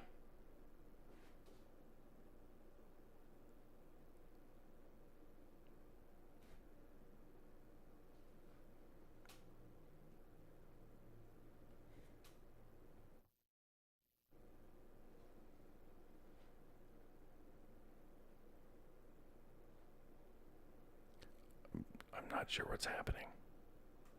I'm not sure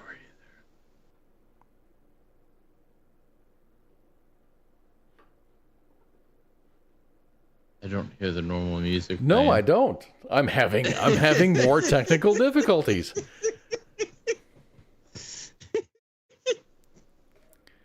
I'm playing my outro and nothing's happening. WTF Nation Radio.